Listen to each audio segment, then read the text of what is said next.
gentlemen, welcome back to the Gears of War Columbus Invitational, where we have the best teams in the world playing for their favorite charities. We got one more semifinal game left before we go to our grand finals, and we have Rise Nation versus Fury. To my right, we got Powers. Powers, I was with you last weekend in Toronto. You guys had a devastating finish with the first time with this roster, but now you guys firing off on all cylinders this weekend. What's the difference? I mean, we had to talk before we was playing our matches. This event, we just told each other, like, we was just telling ourselves, give 110% every match. Yeah, and so in this situation, on the flip end, you guys came off this Fury roster. They got rid of you and they brought shock to the team. What's the difference between these two teams? To be honest, I think I just have a better team in general. We're just a better team. Definitely full of slayers. Coming to my left, I got Franchise. Fran, you guys coming into this event looking like your old selves. You guys got rid of Vic recently to add shock to the roster. What is he bringing to the team? Shock and Vic are kind of like the same player. The only thing I would say is Shock's more experienced. He's coming from E United, which is more of a, probably the most Lancer-heavy team that's been on the circuit. So he definitely brings that dimension to our team. Now, you guys been playing lights out all weekend long. Now, do you got any bad blood on the other side of the stage? I mean, other than this guy, I mean, we don't really like everybody else, but no, there's no problem with Powers. All right, you guys, I'm ready to see this matchup. I'm excited for it. We're going to see who's going to win between both these teams and go to the grand finals. Guys, shake it up. That's it from me, but back to you guys at the desk.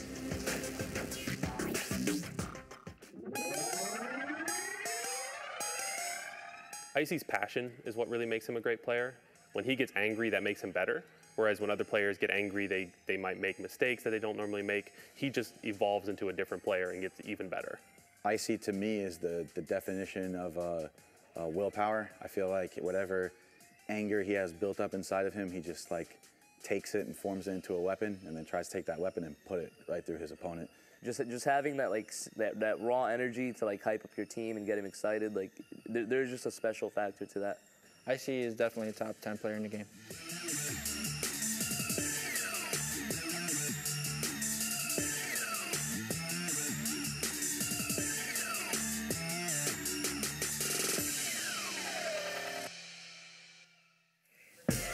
Welcome back to the Gears of War Pro Circuit Charity Invitational here in Columbus, Ohio. On the main stage, we're set to see Fury go toe-to-toe against Rise Nation. As usual, I'm your host, Velly. Right next to me, we have ex-Fury coach Ryan Fools. You know, it feels good to see your team up there, right? Oh, yeah, it does. All right, and then also we have our casters, Fallout and PR. So, coming right into this matchup, you've coached Fury for a long time. It's been about, what, 2 years?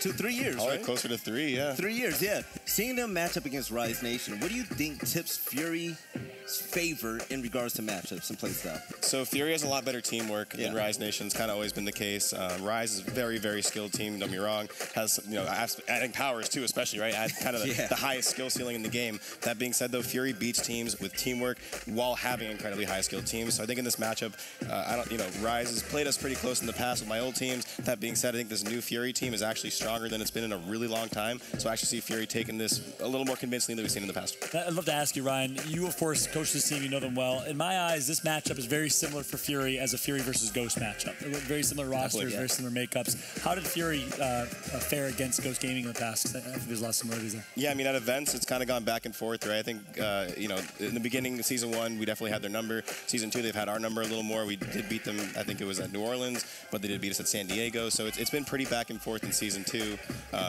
So, yeah, you're right, though. Ghost and Rise are very similar. That being said, Ghost is the better version of Rise. And so if we're able to kind of, beat them, I think that they'll fare pretty well against Rise. And online in the last few 2Ks, I think the record is 2-1 for the last 3 2Ks in favor of Fury over Ghost. So, again, take the same kind of math downwards a bit. They should have a know we were joking around before we went live that between the two of us, there's a lot of bias on this. Oh, yeah. You got the coach. A whole lot of franchise on this table right now between me and John right now.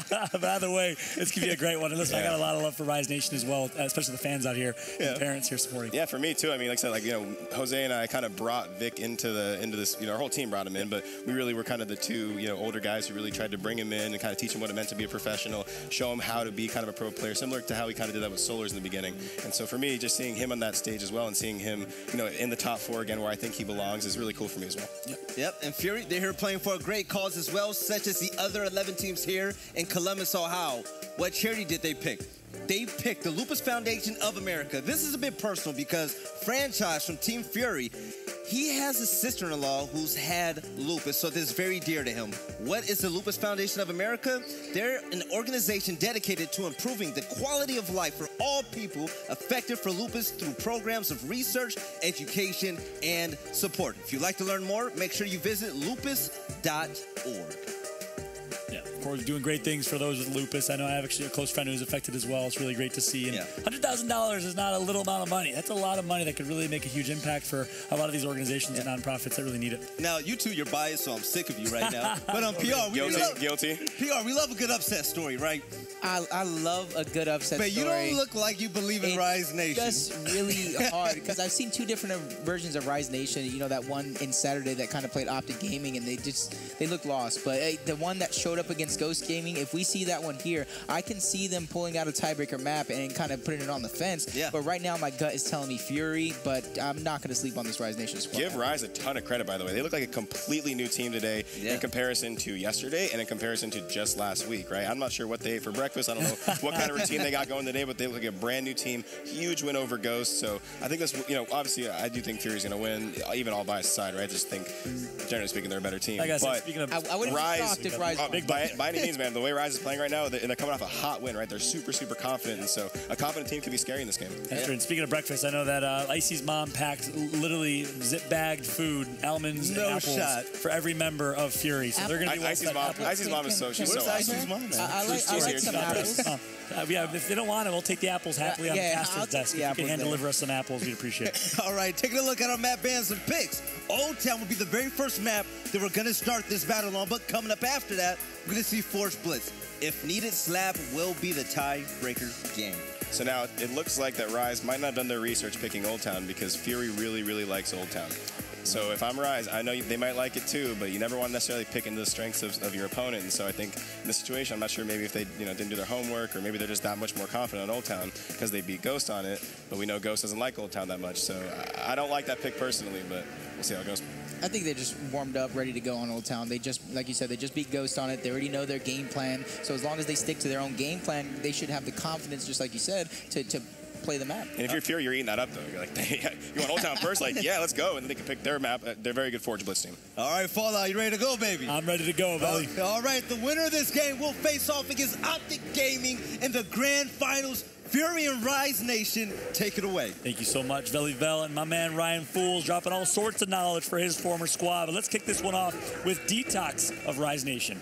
And this is where it's interesting to see. There's 3 members from Fury playing over towards that B side. It's kind of like we saw in Gears of War 3, where that B side was actually favored because of the boom shot and the digger. But it's going to be Shock getting first blood along with Icy. So Fury, they're going to strike first here in our matchup. Yeah, and Ryan did mention it. Old Town, a very favorable map for the Fury squad. I know Franchise likes maps that are really, as the IGL, that are really open and can kind of free flow. Very rotation heavy. Old Town is definitely one of those. Expect Fran, as the leader of this team, to be calling these rotations and understanding where they're going to be going. Speaking of rotations, what are we seeing right now, Jacob? Right now, it does look like Rise Nation, they have control of C, but that's only their own home mill. So this is where they're going to start to move towards the lower end of B and make a 3v3 push. This is where middle on Jerpy, even though the height advantage is a thing, Jerpy can sneak into the middle and try and get some quick, easy shots. He just has to be aware of that high side. Yeah, beautiful use of the overhead map right there. Showed all 6 members at the B Hill fight right now. Franchise putting some good shots in. And it looks like Fury, when it's all said and done, going to maintain control, and they're looking to step on the throats of Rise Nation right now. They're going for a triple cap towards C Hill. This is where they're going to continue the aggression for a moment, but it's smart for them to back up, especially with these short respawn rounds, only 12 seconds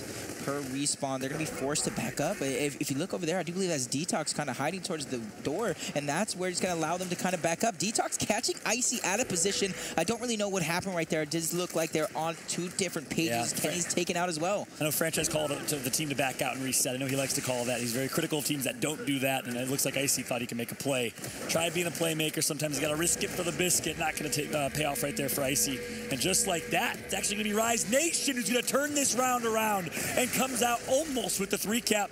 Luckily, Kyle shuts it down with the kill on Drix. Wow. He actually did have it capped there for a moment, so great heads up play by Kenny and the person with him to get that break. But now franchise Kenny, and I do believe that is Kyle trying to push out, trying to catch Powers. Powers is put full red for the moment, not down yet. Look at this movement from Powers. Even though he did get taken out, it took him a while. So hopefully the other members of Rise Nation can kind of back up and get in position. This is where Detox is going for a little bit of secret man play, missing the easy shot, but he's going to get Kenny nonetheless. Kyle's going to take him out, but this is going to allow Fury an opportunity here to gather their troops and figure out where they want to go. Yep, but as you say that, Drix picks up a kill as well. So it's a 2-for-1 trade in favor of Rise Nation. They should be able to get their numbers back eventually, but as I say that, Shock picks up one. Can Shock get the double? Yes, he does towards the B hill. And now Fury regains control of B. If anyone's going to say anything about it, it is Powers now stuck in a 2v1. He gets shut down, but this round has been a swing of the pendulum back and forth, and ultimately Fury needs a 3-cap to win it. Yep, they can't stop here, but look at the members of Rise Nation. They're kind of set up to where they know Rise needs to push into them. Detox putting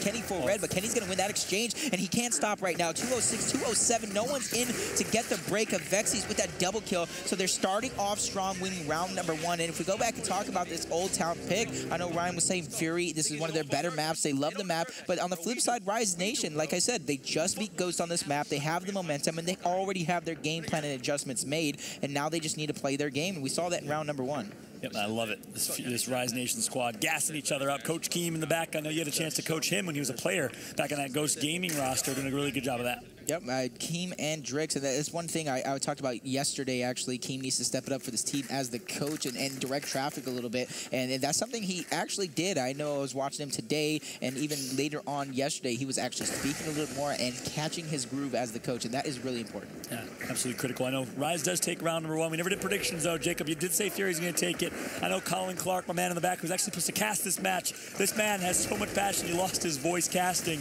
but he has Fury taking it as well. I know he's got a lot of faith in that Fury squad. However, it is going to be Rise Nation that draws first blood.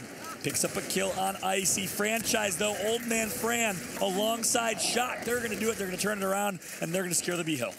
Yes, and that's where they continue to go. Shock, he's not skipping a beat. He knows he needs to go forward. He knows Kyle's there with him as well. Even if that guy's hiding in there, if they go right past and decap the hill, that's going to force Powers out.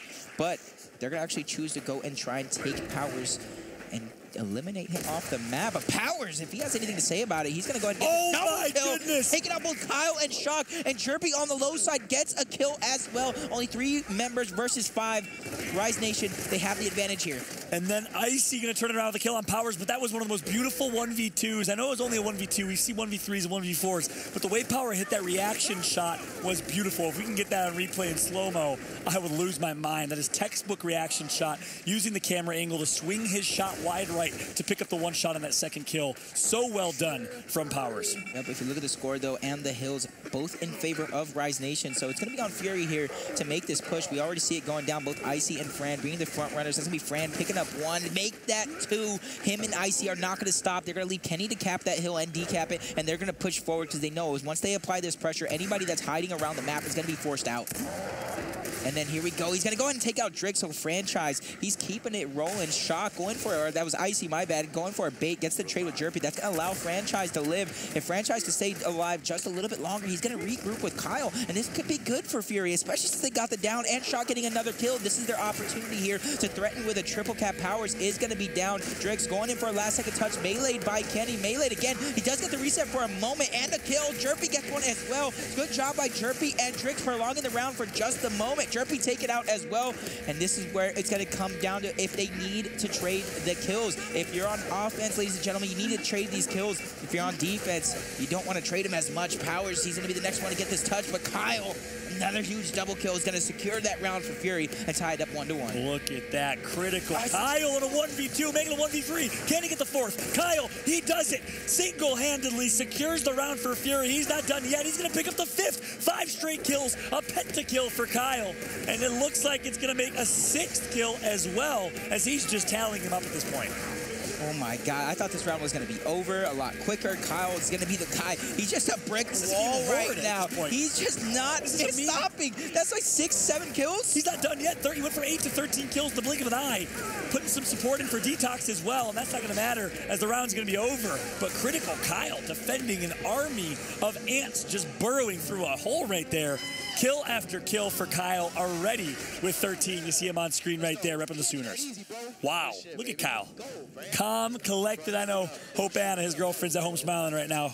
He looks calm, cool, collected, but on the inside, you know, he's exploding with joy right now. He wants to get up. He wants to talk. Look at that smile. I knew it was You know what we're talking about him. Exactly. I see you, Critical Kyle, representing and putting on a show. Everyone, of course, knows this man, his story, playing for so much more than himself, so much more than his team, playing for the legacy of his mother and everyone watching at home and all the family down in Oklahoma. Critical Kyle, one of the best leaders and players we have in the scene. And when you're on offense like that, when you're in Echo Fox's situation, you want to be able to stay alive, get the kills just like Kyle was doing. If you're on Rise, what they did wrong, they were getting the taps, but they weren't trading off the kills, and you need to get the trades if you're on defense like that. Yep, exactly that. You can't let one person shut down every single player of yours pushing through there. Here comes the initial. Shock pushing wide right on right-hand advantage. It looks like it's going to be Fury that wins the initial over towards B-Hill, forcing Rise out. But that means Rise only sent 2 numbers over their PR, so that means they sent numbers elsewhere. Looks like Drix picks up the kill elsewhere. Fury finally recognizes it, and they realize, hey, we need to win this 3v2, and they're going to do that. Yeah, but Fury seems to be the team that is winning B consistently off the map. So Rise Nation with Drix is going to have to put these instants to use for the reason. Drix is going to get one, Jerpy's going to get another, and their high side decapping the hill, so they got a double home setup. Yeah, I love this strat call from Rise Nation. Not sure if you noticed that at home, folks, but they sent 2 people to B. You might have thought they lost the initial B. They really didn't. They intentionally lost that initial, so they can send a 3rd number over towards the opposite side, the bell tower side of the map, grab those instants, and push for a home and away hill setup. And now they're going to rotate back to B. So this is what the rotation is. When you're holding home and aways, you could set up and stay there with strong positioning, or you can use that to try and play a chess game to rotate to B before the other team tries to regain their home hill.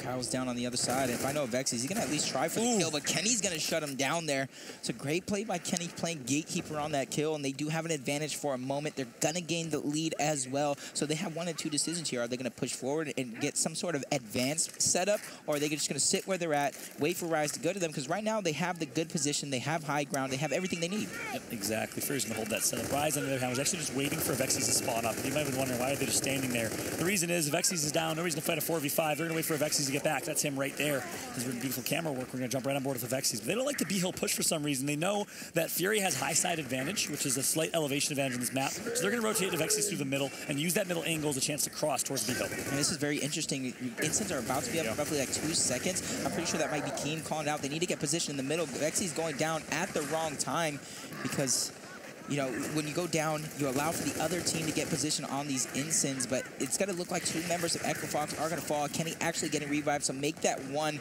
Rise Nation in prime position. I do believe that was Drix, again, getting those instants. Since you didn't see them picked up on the map, you know who re-picked them up. So that means good, because that means the coach of Fury is not able to time his weapons. Yeah, that's a great point. Good insight there from former coach himself, PR. Right there, a slight misplay from the Vexies. And those are some of the plays.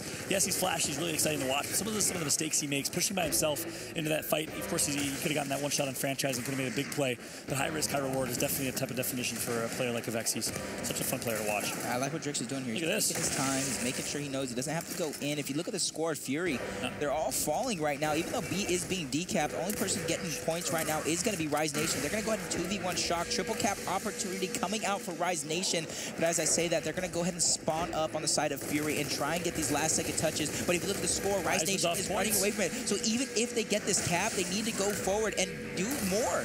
What a round from Rise Nation. You see the score at the top left of your screen ticking away. No way that Fury can break B and C Hill. And Rise Nation, really, PR, is going to steal that round away from Fury. It was beautifully done. They actually had a disadvantage with the elevation that we talked about at B-Hill. So instead of forcing that B-Hill fight into the elevation disadvantage, the Vexies rotated mid, created some pressure, which opened up a chance for them to push, take out Kyle, and ultimately down Kenny and retake B-Hill. They then used those numbers advantages and that momentum to push for the overextension by grabbing the away hill and securing the 3 cap. Huge plays right there from Rise Nation. They're doing some shit where, like, Kyle says here. Someone says here. Okay. Let's talk. Let's listen in real quick. I don't know if y'all can see my screen, but like, look, he angles me from here to there. This guy's shooting me. Like, they're all focusing me. On top middle, you can get an angle. Okay, so they're really talking about the angles, and those are the adjustments that need to be made because Detox is talking about the angles they can shoot him at. So I can guarantee you somebody else on this Rise squad is either going to take advantage and try and get that kill or take advantage somewhere else on the map, knowing where they're getting crossed from. So this is great adaptation from Rise and, you know, particularly Detox to point that stuff out. Yep, and I love that listen in there, too. Getting to see a side of Detox we don't normally see. Leader Detox, we know him as a slayer, as a baller, but we never necessarily get to hear his leadership and how his adjustments. So we heard Keen kind of reinforcing. Really well done there. I like that listening. Now they're going to fake the B-Hill fight. Vexy's going to rotate out, and they're going to try and take their numbers elsewhere once again.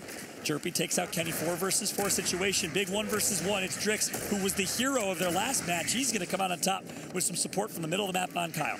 Yep, and Drix expecting him to rotate quick, trying to take over that home hill, especially since he knows he has backup with Jerpy and Detox moving downward. So he's going to go ahead and get that decap, and I'm pretty sure he's going to move back just a little bit and try and camp that spot with the instance, but he needs to make sure he doesn't take any free damage. The cap isn't as important as staying alive is. Yep, that's a big break. I mean, that break is going to open up the opportunity for them to push B-Hill, so they want to use that to push B-Hill. Drix didn't even pick up the instance. That was an accident. That's what he's going back for. I saw him throw that smoke and realize it wasn't an instant, so that's a little bit of a blunder on the side of Drix because he's given up positioning in order to go back, but if he can make this work right now, this will be huge for Drix. Look at that, though. While Drix rotated to get instants, Kenny thought that Drix was still there. So Kenny didn't cap that C-Hill. Drix didn't do it on purpose, but playing some mind games right there with Fury. And then it looks like the C-Hill's still not capped. So it's just going to be point after point gathered for Rise Nation right now. Finally, Fury going to get on the board.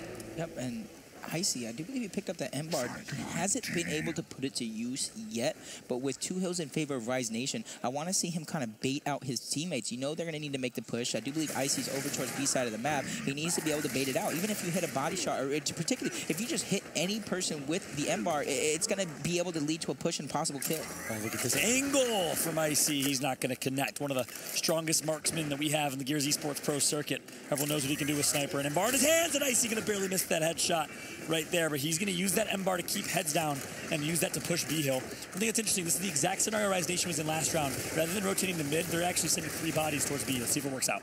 Yep, especially since M-Bar is up 15 or less seconds, so they could be fighting for the hill, fighting for the next weapon. It doesn't look like Fury's going to win the exchange, but Jerpy coming up clutch, getting 2 kills, leaving Kyle in a 1v2 situation physically at B. Kyle needs to know how to position himself. He's going to take out Jerpy. Now he knows he has the help of Franchise over the cover. I want to see Kyle kind of go in, bait that M-Bar, force Powers out, but Kyle needs to get this touch. This is good for Powers. Powers can play defensive here, bait him in, gonna get that damage in early, which gives him an advantage, the 1 versus 1. Kyle wants to close the gap. He's gonna do exactly that, but hard to do against one of the best gap closers in the circuit. Of course, our rising star, M Powers, very, very dangerous at that close range, and Powers almost gonna connect for a headshot as well. Powers showing why he's one of the up-and-coming stars here. You see him winning time after time again. Look at that movement right there. Shock kind of gave up even, you know, but right there, there's one of those things, Shock, you got to win those little battles. Do you know how personal that is, too? That's the guy that replaced him on the roster, by the way. And Powers absolutely popping off right now against his former squad. You could hear the animosity from M Powers. I'm really lost how Fury kind of threw that one away. They had M-Bar off the initial. They Drix with the blunder, not capping the home hill, or not capping the other team's home hill when he had the chance. So Fury had like kind of everything going for them, and so they kind of threw it away there. And it's interesting to see because we all kind of predicted Fury to win. But I even said I'm not going to be shocked the way Rise is playing, the way they played against Ghost, the way they're already warmed up. I wouldn't be surprised if they win. Yeah, you know, honestly, they're continuing to roll here, and you can almost feel the energy from this Rise Nation squad. It's a snowball that is steamrolling down a mountain, about to turn into an avalanche right now. You can almost feel it as this Rise Nation squad is really coming together. Look at that, Critical Kyle with 18 kills, doing everything he can. But all members of Rise absolutely heating up. Speaking of which, let's listen in with Rise Nation to hear what's working so well. Flying cross. Stay alive. We only have 2. I'm moving on. I'll take one down. Marcus is weak. Backed up. I'm taking. Oh, yeah. Kenny, guys. Kenny. Yo, behind me. Yeah, I'm on their side. Yeah. On me. Kenny, one shot. Push me. Got him dead. Push me, bro. 80%. Good shit. Dead middle. On our hill. Yes. Moving our hill right now. Good shit, Drix. Just stand. Don't Watch your left. Watch behind you. You might get flanked. You might have to flash. He is. Good shit, baby. I got the hill. Good try. No ambar. All right. Get his. Ambar's up the map. They're gonna off spawn, DeMarco. I'm about to cap our hill. DeMarco, just break, alright? Yeah, get to me fast. Who's up? Vic, get to me fast. Alright, watch the Yeah. Yo, DeMarco's dead, bro. DeMarco's dead. Coming Egypt. Watch the right side pocket. Alright, everybody's top 9. Yeah, on me. 80%. Let's go. That's the last step. Top B. Two. Medium Vic. Vic has 2 in front of him. I spoke in front of you. I spoke to Cubby. Is there anyone mid? No. No one mid. I'm picking him in the Cubby still. I have middle, boys. They're trying to fly you. Oh, Vic has like 2 or 3. I'm going B. Jay, you have to pick up our home. Yeah, shots. Vic can speak. Back up. I got shots. He's flying. One shot. Don't get television. I'm out. Have a smoke out. He's done. Yo, there's one top bell tower. Leaving our home. One mid, one bell tower. 4 dead. He's the last guy. 5 dead. But we had those kids in a worse spot, by the way. Yeah, we did. And I came to help you guys there. Yo, I don't know who went down. I was saying I can shoot from mid because I had mid. I died shooting for you guys. It's all good. Don't worry about it. What'd you say? I died shooting for you, B. We'll take them. It's all good though. But I was crossing the shit out of shock in that cubby. I should have just ran through the smoke like I was going to. Good shit on B with me. Same shit, bro. Let's go, bro. They said we're gonna win it every time. Keep the same intensity, bro. Mind you, I told you these kids are absolutely scared. Scared, bro. It's bad. It's actually they're giving up positioning for free, bro. Yeah, they are. Because they don't want to fight. Same shit, Vic. All right, we wipe here. Game over. 22 seconds. So you hear the last thing you heard there. We wipe here, game over. Some good leadership, I believe. That was from Keem. But an interesting round, a different round. Rise actually loses. We get to see the different scenario, how they kind of regain composure. We'll see if they can do it. I like the positivity. I like the vibes right now from this Rise squad. Yep, and both players doing similar strategies from both teams, I should say. It's going to be Rise Nation. The ones who are coming out on top here, and Detox with that M-Bar. We all know Detox. He's a player that could take over the game with these power weapons. I've seen him do it with the Torque Bow. I've seen him do it with the M-Bar before, and he's got to be able to do it again. But on the flip side, they're up 3-2, so they're sitting pretty, especially with the triple cap coming out. Icy Shock, the only 2 members alive. Both players are full red, 40 health combined. That's going to be Icy coming out on top, and so is Shock. Backs against the wall, and they save their team right here in this round so far, but they're getting crossed through the middle, finally downed out. It's going to be up to Franchise and Kenny now. At the home hill, that's the C Hill. Franchise trying to keep his team alive, looking to stay sneaky through smoke. Looks like no one's actually there. Fran doesn't have that intel. So Fury will survive, but look at all members of Rise Nation swarming that away hill as they're trying to secure the 3 cap. They're trying to end this round. Franchise is going to have to defend here. Let's see what type of defense he can play as he's getting crossed in the back. Not going to be enough. Kyle goes down as well. The C Hill is going to be decapped. They know they have 22-second spawns, and Rise Nation knows they have to capitalize, and they're going to do exactly that. Like I said, although we did have Fury to win, the underdogs are Rise Nation. They're already hot and warmed up, ready to go. As you see them go 4-2 over the half. This is something I didn't even expect. I would have thought it would have been dead even into the half if Rise Nation was going to be able to come out on top. But if you are Rise Nation and you are going to beat the squad, you have to come out strong and you have to set the pace. And they're doing a fantastic job doing just that. They're winning most of these initials. They're coming back in the game when they have to. Although most of their wins are off of time, but they're coming from behind, or they're doing holds in order to get it going. Yeah, setting the pace and setting the energy. Look at that, all smiles. And I love the vibes right now from this Rise squad. I know you come from Ghost Gaming, a team that people are often critical of their vibes in chat. Talk about the importance of vibes in team comms in a match like this, PR. It's very, very important. You don't get down on yourselves. You don't get down on your teammates, because in the end, one bad mistake, you got to be able to brush that off and keep going. Otherwise, you can have a meltdown over one bad play that, might have been a mistake. Maybe somebody misheard, something like that. So just stay calm, cool, collected, have good, positive vibes, and that leads to success. Yeah, so past halftime now, going into the second half of this game. Hills are going to flip E-Hill over towards the old sniper spawn back in Gears of War 3 and in public matches. It looks like it is going to be Fury that wins that initial. Franchise used to love that spot back in Gears 3 and back in the day. Obviously, getting a sniper in his hands is a goal of his. We'll see if we get to see another marksman-type weapon this half. We saw an M-Bar last half that wasn't really put to use too well. Yep, you see them going for this setup. It is early respawn rounds. For you guys don't know, once we reach halftime, the weapons are wiped off the map. Hills are changed, and the respawn timers go back down to 12 seconds. So even though Fury won that initial, they had the numbers advantage for a moment. They chose to set up here, and here comes the push from Rise Nation. They're trying to get Franchise out, but he's holding a really good angle. I don't even know if they know Shock is there. Shock is playing as like the gatekeeper, the bodyguard for Franchise. Anybody thinks they're going to get a free kill, Shock is going to be there to shut him down. Look at these Lancer crosses. Franchise has one angle. Kyle has the other, but it's not going to matter. When you throw bodies, Detox takes out one. Franchise connects for a kill as well, but it's going to be Drippy who shuts him down. Icy's going to trade. It's back and forth here. Ultimately, it does come down between a 1v1 of Vexies versus Icy with some cross and support from Kyle. But he's going to get forced to back out, so there you have it. Fury holds on with the defense and the stronghold there on that E-Hill.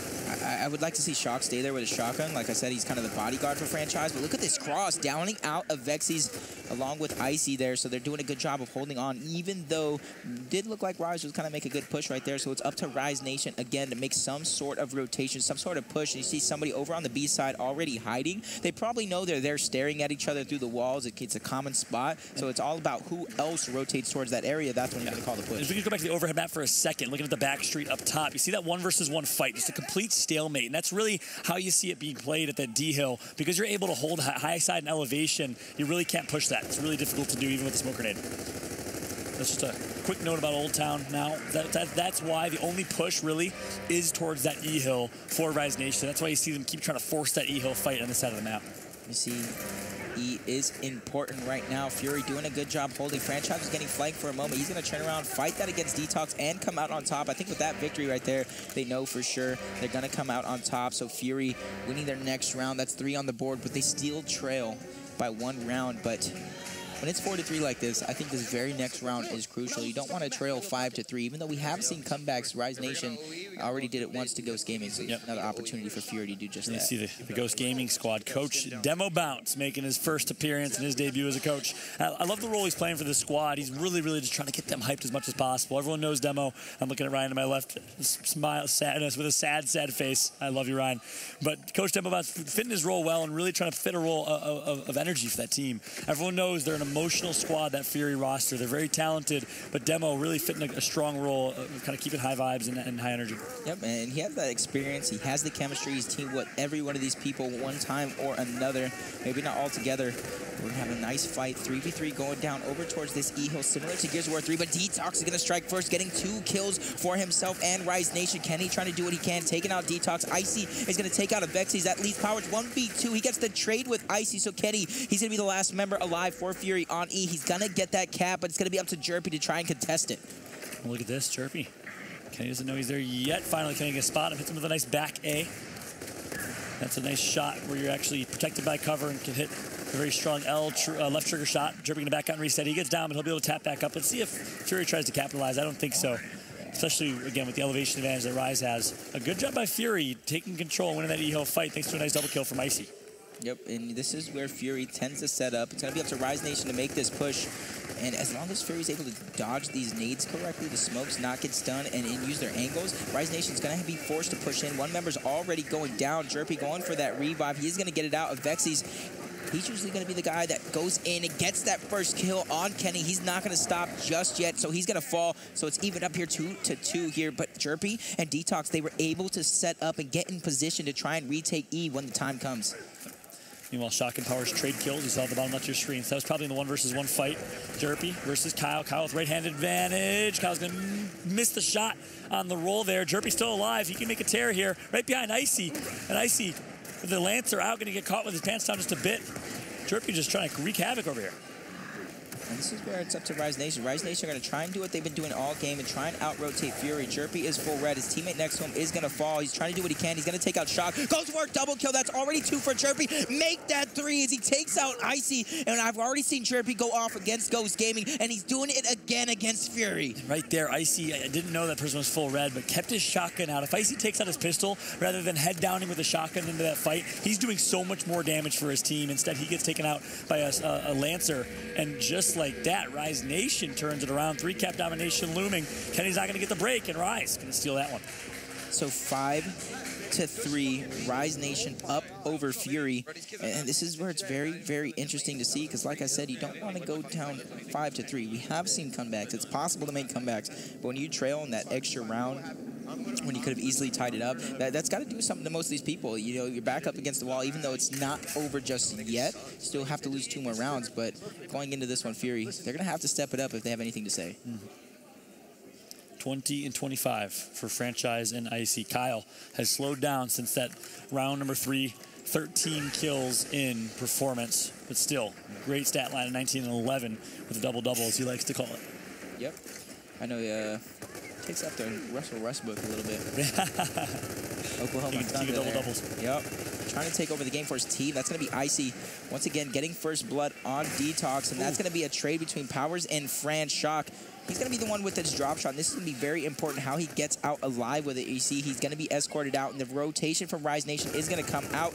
Kyle, luckily enough, is able to spot that one and try and warn his teammate before it's too late. So people might be wondering, why do we see such a change in strategy? The drop shot being placed really changes where you're going to see for the initial strategies of both teams. They send 3 over to the old B hill, home and away hill street, because drop shot is there. And, of course, the importance of grabbing that drop shot for regaining E hill control is unprecedented. So now, with that drop shot, looks like it's going to be Fury opting for a home and away hill push.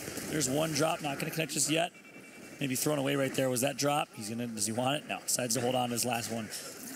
Smart decision there. There's one drop left. This is the perfect time to use it. He's going to get Detox. Even though I do believe Detox was down, he still got the kill regardless. And Powers versus Shock. Powers coming out on top on that one. He replaced...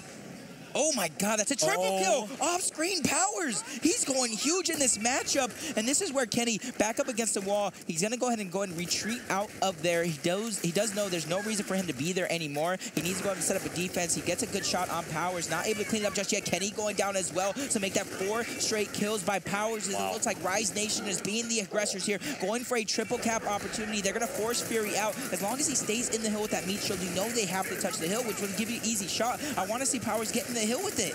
Get in the hill with the meat shield. He's going to do exactly that. Meat shield's going to be dropped here momentarily. This is going to be the flank from Detox. He connects for 1 of X. He gets 2, and that's going to be a 3-cap domination. Rise Nation 1 point away from securing map number 1. Thanks to the man with the ponytail. That's Powers chirping away at his old team. You know this one's personal for him, PR. Yeah, but he's saying, you replaced me for that. And goes and proceeds to eliminate 4 members off of Fury for that victory. Starting with who? Started with Shock. Started with Shock, the man that replaced him. You see just anger, fury, perhaps, on the eyes of M-Powers. He is playing out of his mind. I'm going to call him the mayor of Old Town at this point because he dropped 38 against Ghost Gaming and now completely dominating this Fury squad. Did he compete in Gears of War 3 and GB? Anything underground? I know he was a UG player back in the day. Okay, so he does have a little bit familiarity with the map. Yeah, the map already. He definitely played some Gears 3. I mean, he was like 11 years old, but he did play Gears 3. I'm pretty sure most of these people were crazy. 16 years old, M-Powers, who's burst onto the scene, turned 16 halfway through the season. Detox, though, going to draw first blood with the push over towards that drop shot. Franchise full red tagged up. He's going to get down as well. And in game point, Rise is making it look good. Icy has something else to say about it. He goes for the push towards the other side. Looks like actually a flip. Rise had high side. They're going to flip spots. Icy needs to go big for his team. This is where Icy delivers, but he's going to get bodied by M-Powers. 21 kills and 9 downs for the rookie this season. He's just not stopping. He knows when he needs to push. I feel like he's playing like he's at home right now. A lot of people talk about the Unlying Warrior being comfortable at home. This is his home right now, and he's showing it match after match. You see him going in, and he's going to go ahead and try and fight this 1v. I can almost guarantee it. He's either going to be sneaky, try to catch him off guard, or go ahead and fight Shock in this 1v1. Yeah, he wants the 1v1, that's for sure. He's been confident against Shock every single fight. I haven't seen Shock in a pure 1v coming on top of that 1v against Powers just yet, but now the rotations are going to come through the cavalry. Kyle takes out of Xyz. Powers being a little sneaky here towards Pillar. Shock knows he's there, though. Powers going to back up and retreat. He doesn't like what he sees. He knows, hey, we have drop shot the other side of the map. We have home and away hill push. Such a smart play from Powers. He's also known to be a very aggressive player. Perhaps that's one he learned by teaming with the likes of Franchise and Fury, who taught him how to play a little bit more patient than he's used to. And if you look at the score, they have 2 hills in their favor. I do believe they have drop shot if they have any left. And on top of that, they have the man advantage. So right now they have the choice. Do we want to go ahead and protect F and play our double home setup, or are we going to wait for Fury to go and rotate, try and take their home back, and then use our numbers to take over E? And that's what looks like what they're going to do. But Icy, he's taking out Vexies before the push starts, so that should help Fury just a little bit. This with Detox. He's actually going to bait Kenny. Not going to connect just yet. You see the explosion of snow right there. Beautiful animation. Detox barely missing that one. Now he's going to be in a world of hurt, stuck in the corner here against Franchise. The cross is going to come through. Detox. And look, you just feel all members of Rise are just playing so hot right now. Oh, he's going to get shut down by Franchise. The killer of hot, that's for sure. I had to hold my breath for that one. I thought Detox was going to be able to get away with it, but good job for him not getting caught slipping right now. But this is going to be one hard hill to push if they're going to look to try and push up. Drix with the hammer burst of Vex, he's hiding there. He's either going to smoke it out, hide with his shotgun, so no one's getting up that ramp. It does look like Rise Nation is set up to make a hold, because right now it does look like they win off of one. Drop shot is going to be up in 5 seconds, so Fury, if they win this, they have a good opportunity to take control of the rest of this round. Rise Nation going for this rotation a little late. That's going to be Kenny going in. He's going to get that drop shot. Detox getting that first kill on Franchise. Things do look like they're going in Rise Nation's favor, but as I say that, Kenny getting a double kill with the shotgun, so he still has 4 drop shots left. Drix, he's going to take out Icy. Kenny back it up, going to put that drop shot to use. Kenny cannot die here. This is huge for Drix if he's able to get this kill. Kenny, he's going to shut him down. So Kenny taking over the game right now, and that is a big play for Fury. Justin Kenny goes huge right there, full red, and head down pushes. Is E-Hill going to be broken? Yes, it's going to be Jerpy that keeps this team alive here. And look at the score lead for Rise. They do have a 20-point lead, not capping any points right now, so it is diminishing by the second. Fury trying to keep themselves alive in this one, and they're going to do it here. But they come back with 2. They come back with 2 hills. It's going to come to a point in matter where you only really need 1. So this is what Fury's looking to do, especially with kills like that from Kenny. If Vexy's taking out Shock, doing what he can for Rise Nation, I just don't think it's enough in this round. Huge plays from Kenny. I can't say it enough. Picks up the double kill over at the M-bar. The drop shot. Picks up that drop shot, puts it away, and wins the 1 versus 1 against Drix to secure the round here. Kenny Bounce keeping his team alive right here. If Kenny doesn't, even after getting that double kill, Kenny doesn't win that 1v1 against Drix, if he dies, I'm pretty sure Rise Nation takes over the round. So that is a huge battle right there for Kenny, getting 3 straight kills to essentially win Fury that round. Kenny, former member of Optic Gaming, multi-championship winner. You see him on screen right now as he is performing as well. And this goes to my point a lot of people make, right? Just because Kenny was a kind of support player in Optic Gaming doesn't mean he can't go out and do the things he's doing right here. He's on a different team, so his role is different, and this is a perfect example of it. Very versatile player across the board, has been ever since his Gears of War 3 team days when actually Blaze was the one that kind of first discovered him. And then we molded him on Funky Bunch. Exactly. But they have an off. Funky Bunch spot.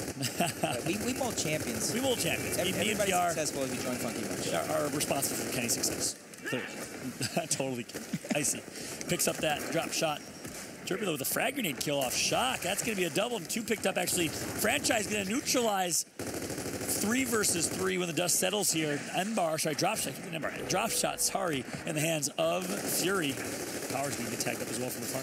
Icy needs to play on that. He needs to get that kill on Powers. Drix, he got Kyle full red. Kyle's returning the favor. Both players are full red in a close shotgun battle. I do think Drix has the advantage, but Kyle's shutting him down. You see the cheeky little reaction shot there from Kyle. He used the cover slip animation, which is when you press up and A around a corner in Gears to hit and then swing your camera to hit the shot. That's how we connected with that last shot. It's a little cheeky, a little stylish.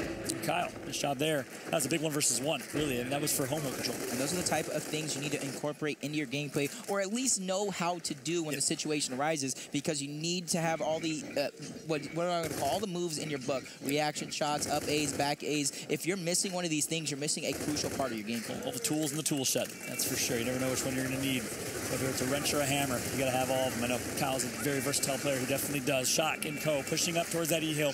Trying to ride the coattails of that kill from Kyle. Franchise going to be the one that will draw first blood in this fight. Kyle, speaking of which, gets shut down. So 4 versus 4 now, over towards E-Hill. Let's see how Fury plays this. Do they throw bodies? Or do they go for the overextension, perhaps? Looks like they want that E-Hill fight.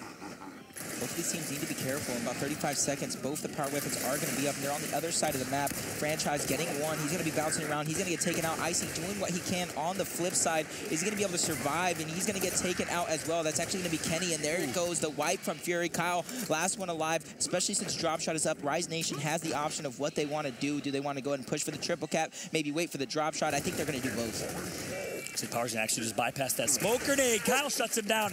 Can he do it again? On the home hill this time. No, he's going to get taken out by Drix. At least stay alive long enough for the teammates to come through. It's going to be Shock. He gets taken down as well. And Rise Nation, they're going to do it with the upset in map number 1 over Fury. Wow. That is momentum. Momentum is a thing here in Gears of War, as you see Rise Nation coming after Ghost Gaming, taking them out, going against Fury, winning map number 1. So, like I said, we all thought Fury was going to win, but I personally would not be surprised if Rise pulls away with it. Rise Nation is playing possessed right now. They're playing with so much confidence. This team is getting better and better by the match, it seems. We are literally seeing a brand new team from yesterday and last week. And the craziest part about that map, actually, is that they pretty much beat Fury at their own game. Yeah. They out-rotated Fury on a lot of those rounds. Obviously, they always play with confidence, but you can see the level of confidence they're playing at right now. They're pushing one-on-ones, they're pushing one-on-twos. Powers, he obviously is a grudge match for him, right? So he really wants to take it to his old team as much as possible. And I was telling Belly during the game, nothing is scarier than a motivated Powers. You saw motivated Powers at New Orleans. After New Orleans, he got a little bit complacent. I know that because I was a coach. And so now, after getting dropped, he has a whole new set of motivation. He's hungry. He wants to win. And look what he's doing out there. You see some of those shots he's hitting? He's unbelievable. He's getting up. Can we get that replay of the reaction shot? It's unreal. He's been doing it all day. I saw it against Ghost Game. I'm just watching him. He's just like, oh my. He's just, it's surprising me because you think he's dead, but he's just turning around, shooting at you from the side, making it happen. But it's the fact that he's entering every shotgun fight with just the most utmost confidence. Even Jerp. Jerp, on the other hand, he's been going absolutely off of the team as well. The duo of Powers and Jerps is it takes your breath away, but when you put a Vexies and Drix and also Detox on the other end of that, Fury, they have trouble. So I don't know. Fury, they're really going to have to pick it up if they want to win map number 2. What more do you want to see from your old friend Steam? Yeah, keep in mind, map 1 was a pick in favor of Rise Nation. That was their map. So, but to your point, I want to see some playmakers. Yeah, I think Shock's been a little bit quiet. We saw it from Kyle. We saw it from Kyle here and there. There were some glimpses of greatness, but I want to see some playmakers for Fury. That's been the difference maker in my eyes. Our boy Fran actually went pretty big that match. I know we joked around about the bias between you and me with him, but honestly, he was the only one really holding it down. He was the only one. Obviously, Kyle had the streak on home hill where he got like 47 kills at once. But Franchise was the only one really holding it down, acting, kind of call it tough, right? Like he's the only one being tough in that match. So I need to see more out of his teammates, honestly. Where's the grit? I need to see more out of Kenny. Shock seems to be playing a little timid. Usually we see Shock being a lot more aggressive. Yeah. So, again, I need to see them rotate. I need to see them move. That's their bread and butter. Rise Nation's all I got to say. Yep, Rise Nation. But you know what? Each and every single win means so much more for Rise Nations. These guys are playing for a great cause. In over 170 hospitals across the United States and Canada, the Children's Miracle Network has raised funds to help provide over 32 million treatments to children in need. If you want to learn more, make sure you visit their website, extra-life.org.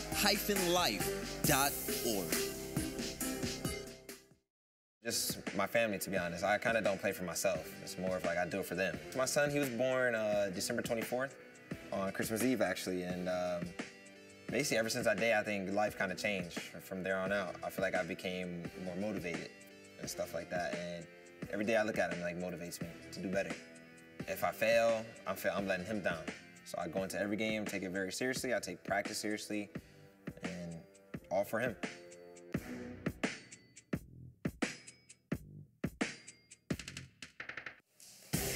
Drix, of course, playing for his son, who I know had a slight medical scare recently. You guys maybe saw that on Twitter. Extra Life, of course, is an organization as part of Children's Miracle Network Hospitals. So when you see Seattle Children's, Kansas City Children's, that's what Extra Life is supporting. It's those hospitals, the opportunity to give those kids something to do while they're hospitalized, and in some, for many cases, for years. Whether it's Xboxes, PCs, the opportunity to keep gaming, a really great cause. I was personally really happy to see Extra Life being supported by Rise Nation on the list. Definitely a great organization, but heading into map 2 just a little bit, Fury, like you said, we need to see more from the individual side of things on this roster. But then you kind of have to question the removal of Powers. Yes, you may not agree with me all the way, but Powers has been looking phenomenal. He's been stellar so far this matchup. And in order for Fury to really slow things down for Rise Nation, it's going to take full team effort. There's really nobody that can slack off in this matchup. Yeah, it is. And you said something I'm gonna piggyback off of. You said it seems like they're getting stronger over time.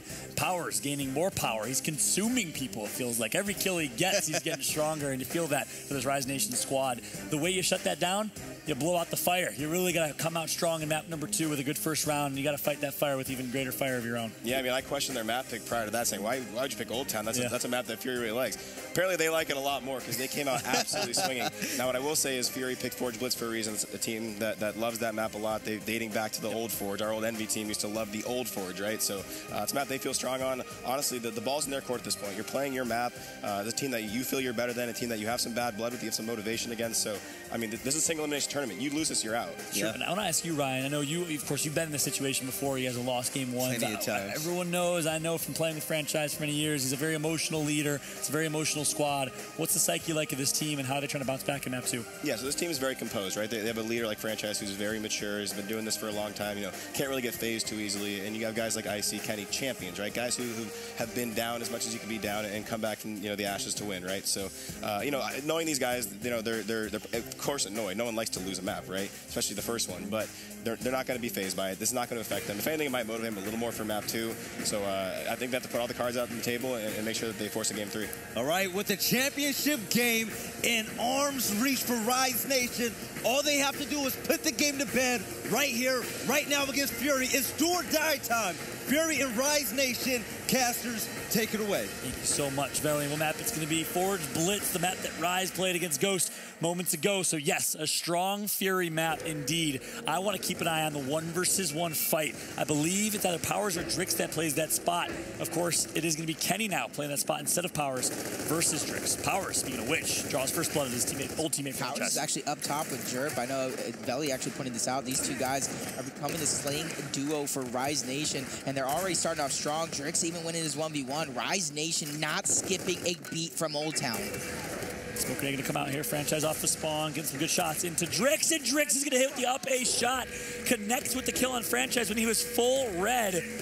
He comes off huge with a double kill. Drix once again does it. This is the exact map we saw him in the 1-versus-1 against Identitas, by the way. One of the best 1v1 players who grinds singles ladder game battles all the time. Drix shows up again here in the second match we've seen. Yeah, but he's actually doing a really good job. So many people say so many things, and Drix is like, I'm just here to shoot. And he's actually shooting straight right now all series. I should say all day long. Drix doing a phenomenal job. You know, I don't want to take too much credit for that, but, you know, he was a Ghost gamer at one point. Under your vision back then as the coach of that squad. Shout out to my man PR here. Drix, of course, playing for, again, another player playing for so much more than himself, playing for his girl and his baby, Alexander, watching the crowd right now. A lot going on as there can be a 2v2 fight up top. I want to watch that up top fight here. Powers got first blood last time around over Franchise. This time, Icy wants something else to say.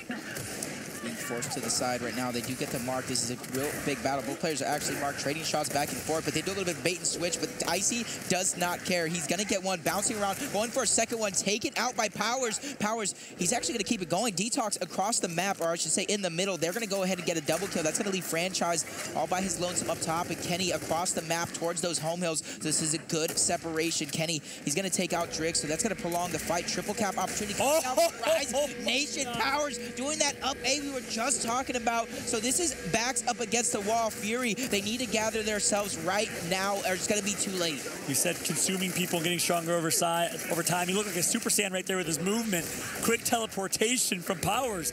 And he is just one of the most flashy players in the game. Really shows the skill, the tricks, the movement that goes in to Gears of War 4. Trick shots are aplenty. Powers one of the best at them. It's been fun to watch. If you look at the score, even if Rise Nation gets fended off right here, they went off of one hill, and they still have two in their control. So they have everything going for them. They just need to make sure they don't overextend. If you're on Fury right now, you need to make sure if you're going to die, you need to trade off these kills, because if you're spawning up and have to run across the map, that makes it harder. But Kyle, Kenny doing just that, getting a pair of kills, that's going to force Rise Nation back, make that a third from Shock. So even though they are down by near 100 points, at least they have a chance. Kenny going to go down by Detox here. It's going to give Detox an opportunity to fight a 1-versus-1. Detox versus Shock. One kill, one down. We did say he's one of the people we want to see step up. This is the time to do it. Shock. Let's get him back. Gets put in a bad spot. He's going to be forced to back out and rotate over towards Kenny. Even though they are kind of sloppy right there. Did fight back. Yeah, three or four dead. You have a power play opportunity with numbers advantage to kind of take that advantage, and a little bit sloppy. Kenny goes towards B. He gets down. Shock pushes by himself. Doesn't force. Takes a 1v1. That could have been a 2v1 if someone rotated with him.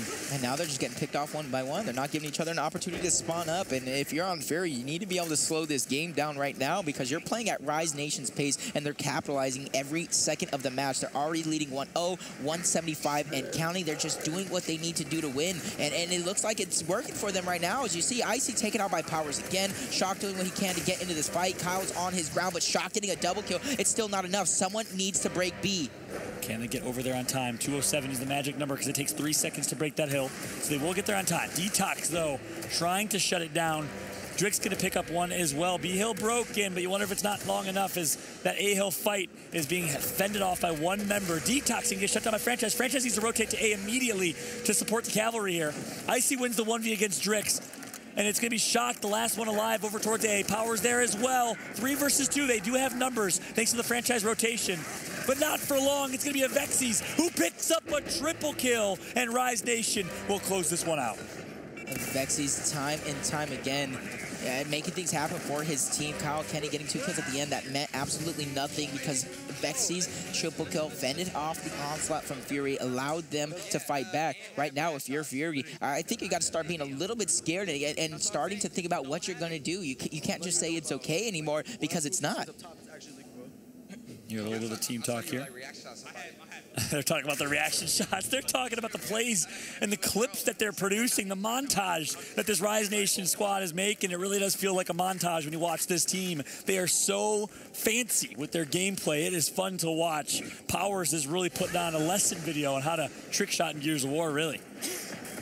Boom shot in the middle of the map. This is where things tend to get interesting. Usually you're going to see 3 towards the middle, 1 up top, and then from there you have that 1v1 on the side. But it's going to be Vexies being the front runner for Rise Nation, getting that first blood on Shock. Boom shot in the hands of Detox as well. Another kill coming out from Rise Nation with that boom shot as well. You can expect 1 to 2 kills by default. So if they make this happen, Rise Nation look like they're going to win 3 straight rounds. Look at the pre-fired boom right there from Detox. Smart play. He obviously had the mark.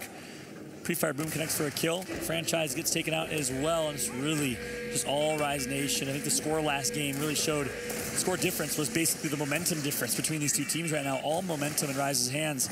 Who can change that? It's not going to be Shock as he gets down as well. Rise Nation, they're not letting up right now. They know they got what it takes. Right now, it's another member from Fury is going to fall. Melee coming out from Icy is damaged up right now. Another meat shield coming in the hands of Drix. Meat shields are very important on the home hill because it allows you to not fully get stunned. And there it goes, Rise Nation. They're not stopping just yet. A little bit of a missed boom shot, but I don't think it's going to matter too much. Kyle, not only does he need a touch, he needs a decap, and he's going to get neither as Rise Nation are beginning to run away with this match. Something we didn't all expect, but like I said, I'm not going to be shocked if it happens. Oh my gosh. A little bit of isolating and targeting right there as they're calling out the new member of Fury. This Rise Nation squad looking so strong. I mean, really, the energy that they have, it feels like Ghost Gaming in a lot of ways. If they can close this one out, meanwhile, you hear some of the arguments on the other side. You hear Demo trying to turn around that energy. But if they can do it against Fury, if they can close this out, you wonder if it's going to be enough skill and energy on the Rise side to fight against Optic. They, of course, are going to have a big battle to climb in the championship final if they make it there, but they, of course, have to get through Fury first. It looks like they're have a good chance at that here. They're already up 3-0. It's going to look like Fury's going to need the next 3 rounds to even tie it up at the half. And this is a crucial map because it does look like Rise Nation already leading 1-0. Powers striking first blood on Fran. Icy and Shock, if they have anything to say about it, they're going to go ahead and get 2 kills of their own. But if Vexies, he's going to go ahead and take out 1 as well. Icy, he's going to try and gatekeep that boom shot, make sure nobody from Rise Nation's able to pick it up as he picks up that kill onto Vexies. So good job by Icy. Yep. They win the fight up top. They gain M-bar control. Icy, great with the M-bar. But keep on that boom shot was down low, and we didn't see it in the mid game. But boom shot was placed 2 rounds ago, so of course Fury did that to try and turn the tide of the round. I like the fact that they placed that boom shot early because that means they can call a couple strategies, and that's really the type of game Franchise wants to play. He wants to make it a strategy game, a game of chess. It's what he really excels at as a leader. Boom shot picked up from him.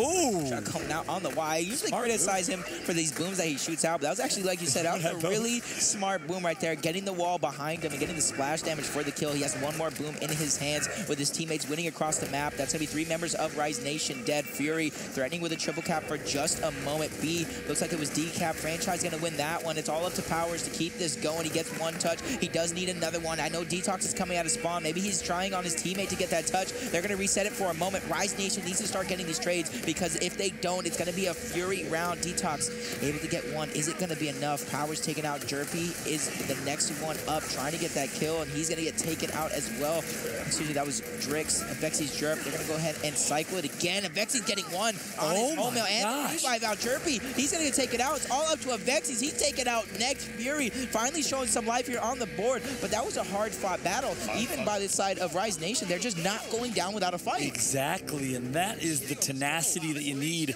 to take down a squad like Fury. You can feel it right there.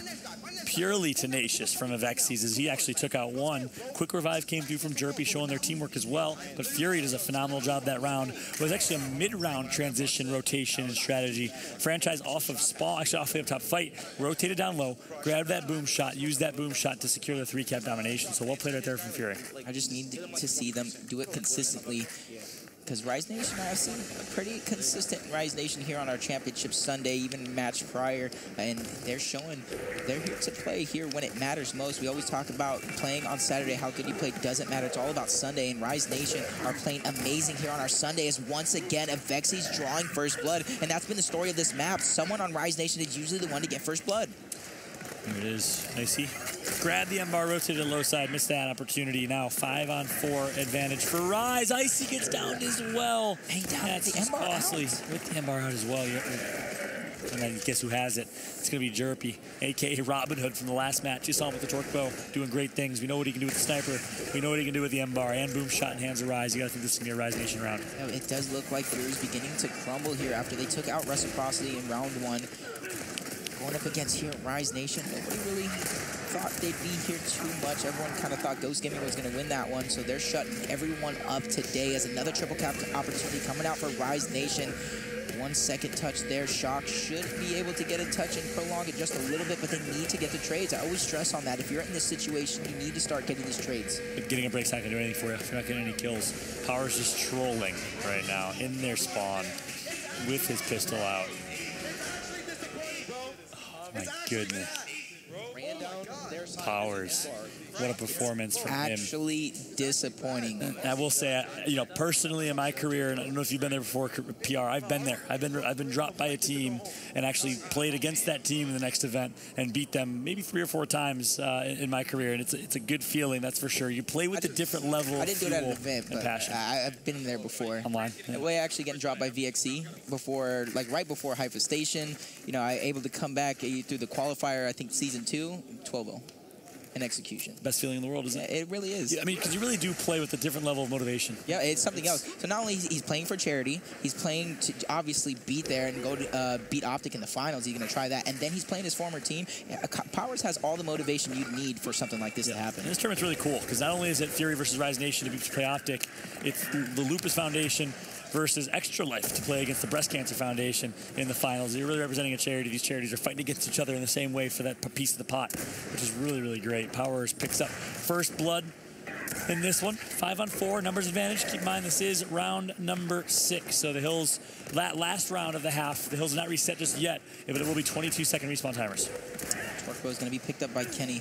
He usually does a good job with his torque bow, but this fight up top is still going on. Jerpy versus Icy, and it's just a prolonged fight. It doesn't look like either player wants to be aggressive here. They're just kind of stalemating it and trying to catch somebody off guard. Jerpy, no reason to fight this fight. No reason. Your team's winning the fight down low. You're getting some eliminations down low with power weapons. I honestly think if the stalemates, Jerpy wins the fight regardless. Yeah. You're keeping Icy out of the game. Exactly. With the M-bar in his hands, too. Oh, Icy gonna get But now you really kept Icy out of the game. For 22 seconds as well. Jerpy connects to the body shot on Shock. Misses the headshot opportunity. No points gathered. Look at that. Top left of your screen. So no points gained. These guys have just been fighting for map control, for power weapon control early, and they want to cap the hills later. And for situations like this, it's something I like to call the double initial, where you don't necessarily go back and cap your home hill. You do the same exact thing. You run straight to that middle, fight off a respawn. But Fury needs to be careful here because it's already with Rise Nation and the power weapons. Jerpy, he's shooting some shots, not able to connect with anything yet. Kenny going to be able to take him out. It's actually Franchise with a double kill, taking him out. Shock gets the boom shot. Multiple members of Rise Nation are dead. It does look like they have Avexis on the run with only 6% health before he regains it. So all that effort from Franchise, a great play, double kill, only 1 hill. Grad, they're not going to be able to get the second. It's actually going to be Fury finally, as I say that, getting 3, but Avexis just sneaks away towards the B hill. Is he going to get downed? doesn't get the break, actually. So there you have it. Fury's going to win the last round of the half there. Despite Luke Powers grabbing first blood, Fury with the double initial, thanks to a play from that man second left to your screen. It's Franchise with a huge double kill to keep his team alive. Dude, off spawn, rotate up to me, bro. There's a fucking M-bar. They can't just... Here's some of the team comms. I like some strategy talk, but a little bit of negativity right there from Fury. Of course, they're as passionate as it gets, icy as fiery as it gets. No pun intended there. NC a little stressed. That's just the passion. That comes from the passion these players have to win. It's not only about the money. It's about just the pride and being the best, especially for a player like Icy, who said it time and time again. You know, he says he left Optic Gaming because he wanted to beat them. Yep. That's passion. That is passion. That's passion for being the best. That's his MO, is to be the best. I like that. From Icy, Franchise versus Powers, his former teammate, who he mentored quite a bit as his captain of that team. Powers going to come out with a 2v1. Not much Franchise can do there. With the button press as well to keep him off that E hill. So Fury opts for more reinforcements towards E. Looks like Rise Nation wants up top control. And E is up for grabs right now. That button is useless, so if Fury were to try and make a play, they would have an extra man on the low side. They just need to be aware of, like, you're getting crossed from up top, so you kind of want to position yourself to where you aren't going to get crossed from up top. They do get the cap, but they don't gain any position out of it, especially Kenny going down, Shock getting down as well. He should be taken out here shortly. Franchise doing what he can for the team, goes for an up A. He's going to get the down. I don't think he's going to be able to get the kill. He's actually died for it as well. Icy and Kyle, last two members alive for this team. Make that Kyle last member alive until Kenny spawns. This is where Rise Nation, I know this team, they're going to go ahead and try play aggressive, try and win this round right here.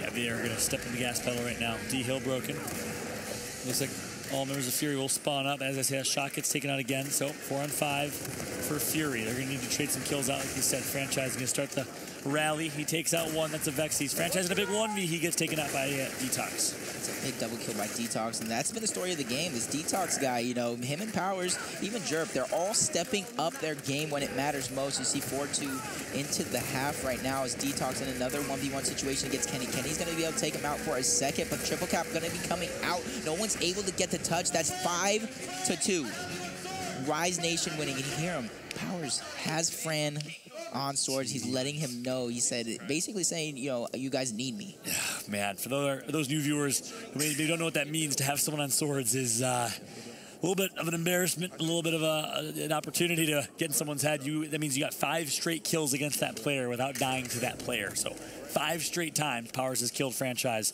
without a rebuttal or a return. And we got the patented Fury drop shot. Usually teams, the common thing is the boom shot. For a team like this, they like to throw down that drop shot, and this to me eliminates quick pick, so it allows them to play their team game all the way, and you don't really have to rely on anybody going out for it. Yes, the quick pick is possible, but it's not as beneficial as if it were a boom shot. Yeah, I like this track off from Fury as well. They want to try and control the pace. They, of course, won the last round of the first half by having a boom shot middle, this time a drop shot. Icy takes out one. Kyle gets taken out. There you go from Franchise, the rotation mid. Now, Fran going to have to decide between 2 players. He goes for Jerpy up top. Good shots put in. Franchise connects in that 1v.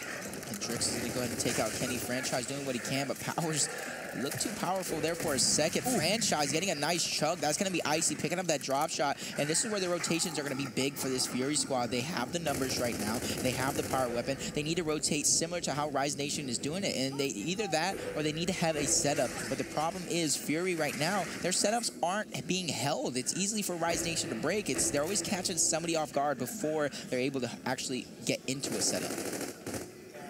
So look at the overhead map now. You see quite a few people over towards that E hill. Franchise and Co. over here are just holding E with the setup. And really, Gear's strategy comes down to 3 things. It comes down to initial strategies, or double initials, as you like to reference. It comes down to break strategies. So if the other team has a 2 cap on you, what's your break strategy? And it comes down to setup or defense strategies. If you have the 2 cap setup, what's your defense strategy? And then, of course, there's a lot of micro rotations and mid-round transitions as well that's thrown in the mix. But from a strategy standpoint, these teams have set plays as to how they're going to break this hill. Let's see how Rise Nation is going to do it. Bounce a crossfire coming out.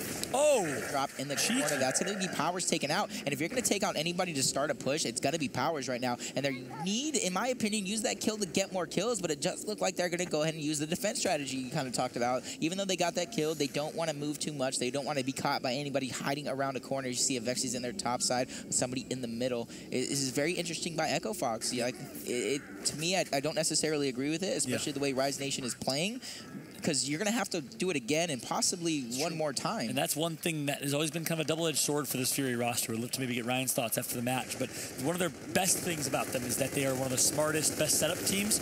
On the double-edged sword side, they've always been criticized that perhaps they don't capitalize and close rounds out and step on the throats of teams like Optic Gaming, Rise, and Ghost. And look what's happening right now. Rise Nation pushed in. They already decapped EF. Somebody got behind enemy lines. That was a Vexies for a moment, decapping that as well. If you look at the score, Rise Nation, they're going to be able to gain the lead eventually. In less than 5 seconds, the next drop shot is going to be up as well. It's going to be Drix versus Kenny. This is a big fight. Usually the winner of this type of fight is going to get that power weapon. Drix doing what he can. Kenny and him trading shots from afar. Kenny's going to come out on top on that one. He doesn't know he's getting flanked. Put full red. That's 2 members on that side of the map. Icy, former teammates on Optic Gaming, making it happen here again. The drop shot is up. So these battles here in the middle are just so crucial. Icy back rolling with the help of Kenny. They make it happen again. I do believe Icy's going to get an opportunity for that drop shot, but Kenny rotating off a little too early there, and that leaves it wide open for Rise Nation to take. Yep, and look at this. Kenny's going to hold the 2 cap. If they can hold the 2 cap for another 15 to 20 seconds, they went off of 1 hill. They got to get some kills is the most important thing right now. Whoever gets the next kind of slay or wave of kills will win this round ultimately. Detox versus Kenny. Kenny shuts him down. So strong rotation. Kind of criticize Kenny for that rotation, which I can see. But that rotation over to E actually resulted in hill control, 2-1, and that 1-1 versus 1. So Kenny with a smart rotation to E there, and that should allow them to close out the round. It's very interesting. Rise Nation looks like they're going to decap. Jerpy does have that drop shot still. Yeah, I'm trying to bite my nails here. I don't think anybody's in favor to get that break on F. So Kenny's just, being confident. Let me push up. The game's in our hands, or at least this round is 5-3. Rise Nation still in the lead. But Fury needs rounds like that. And, you can see it on Fury. They're winning rounds. They're barely even giving knuckles or giving high fives, let alone getting hype. Again, we talk about it often, the importance of momentum, energy, positivity, and gears. Unlike any other esport, really momentum rallies in this game. That's why we saw Rise Nation do what they did to Ghost Gaming. That's why we've seen this Rise Nation really turn around their roster. The same roster a week ago didn't have the same vibes and got upset by Ghost Gaming with Fatal Strike as a coach last week that defeated Ghost Gaming this week. So it goes to show the importance of that energy. Yep, it shows the growth in this squad. Like I was very, very critical yesterday when they played against Optic Gaming. They looked a little lost, but overnight when you rewatch a game like that, you get in the hotel room and you talk about what you guys did wrong and what you want to do going forward. I wish I was in that pregame talk. That's a great point. Here comes the initial strategy.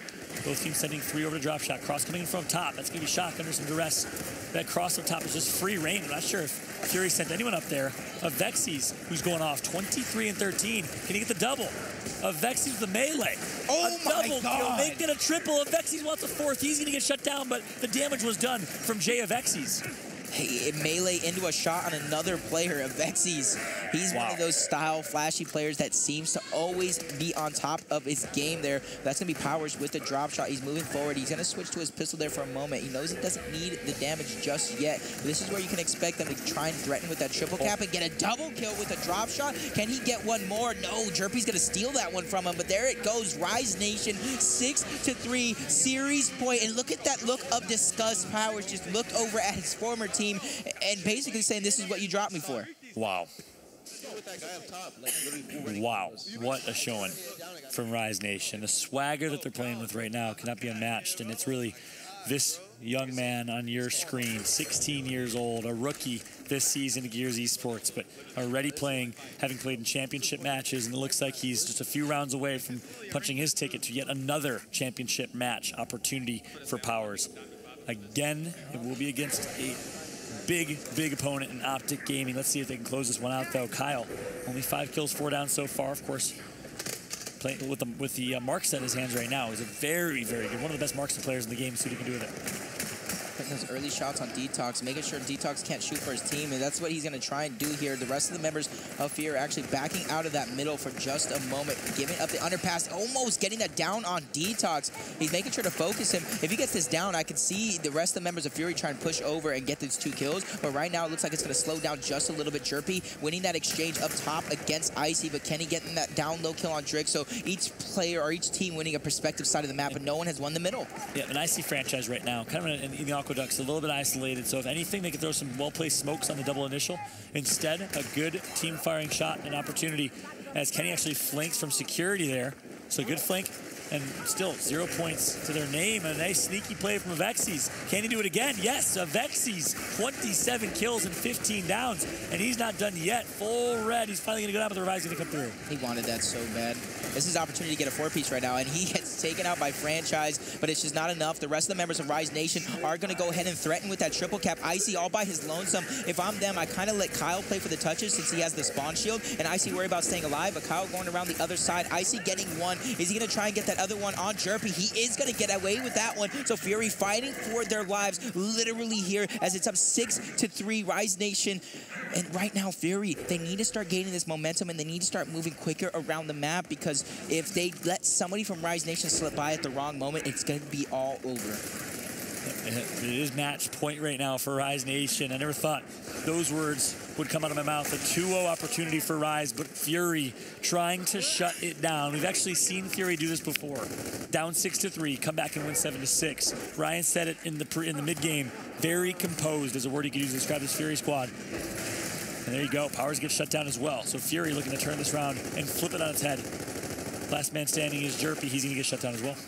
Kenny's just kind of just being that rock, being the wall that they need right now as he gets pushed by Detox. It puts great damage. I make that Drix, I should say. That's 2 members of Rise Nation going to fall. Make that a 3rd as Drix is taken out as well. 6-4 Fury. They need this comeback in order to force a map number 3. Rise Nation, they just need 1 more round to complete the upset. You see how you give up players and how it worked out for us, bro? Every single time. Come on, boys. Let's go. 3 more rounds. I love it. Absolutely love it from Demo Bounce. You see him filling that role, the passion. You know, everyone has known Demo in his career, the passion that he brings, the energy he brings, the hype he brings to every single team, and he's bringing that. And boy, let me tell you, Fury needs it right now. Yeah, they need anything they can get right now, but if I'm on the side of Rise Nation, I'm still confident. I don't let those little rounds even deter my determination here to win. Right now, I'm doing the same thing that has been a fruit of my loins right now, the success. Yep. Let's see, Vexi's first blood on Shock. They're always getting first blood. Every single time, which is interesting because Fury's typically a good initial team, initial strategies that is. Vexi's finally gets shut down by Kyle. So 4-on-4 situation. I think that might have been a headshot. And Mark's a headshot. Sorry, it was a headshot from Kyle. You know he has the marks in his hands. Drix in the 1v1. Kenny's been losing a lot on the Drix, at least the ones we've seen on camera. See what Kenny can do here. He's going to back out and reset because maybe he gets a call from his teammates that they're in a good spot. With drop shot as well. And now, Drix full red. Look at this little dancing movement. Kenny just staying patient there. Connects to the last shot. Powers, though. If we can hop on board with Powers, not sure where he's going as he's starting to heat up a little bit. Picks up a kill towards the mid-map. They do have drop shot in their hands. It's going to be Kyle with the drop shot. It's actually a little bit of a trade coming out. Icy, I see it on the side. He actually gets it, taking out Powers. So maybe Powers just didn't know that was Icy with the drop shot right there. But Detox with a huge flank, able to get one. And Vexi's going for this revive. If he can make it happen, he is put full red down as well. So 2 members of Rise Nation are down. Fury, smoke, though. They're going to be able to push up. That smoke's going to be able to get Detox up at least. Frag Grenade's going to come through from Kenny and across as well. Detox going to get tagged up pretty weak here. Finally, the 3rd down is why he died immediately.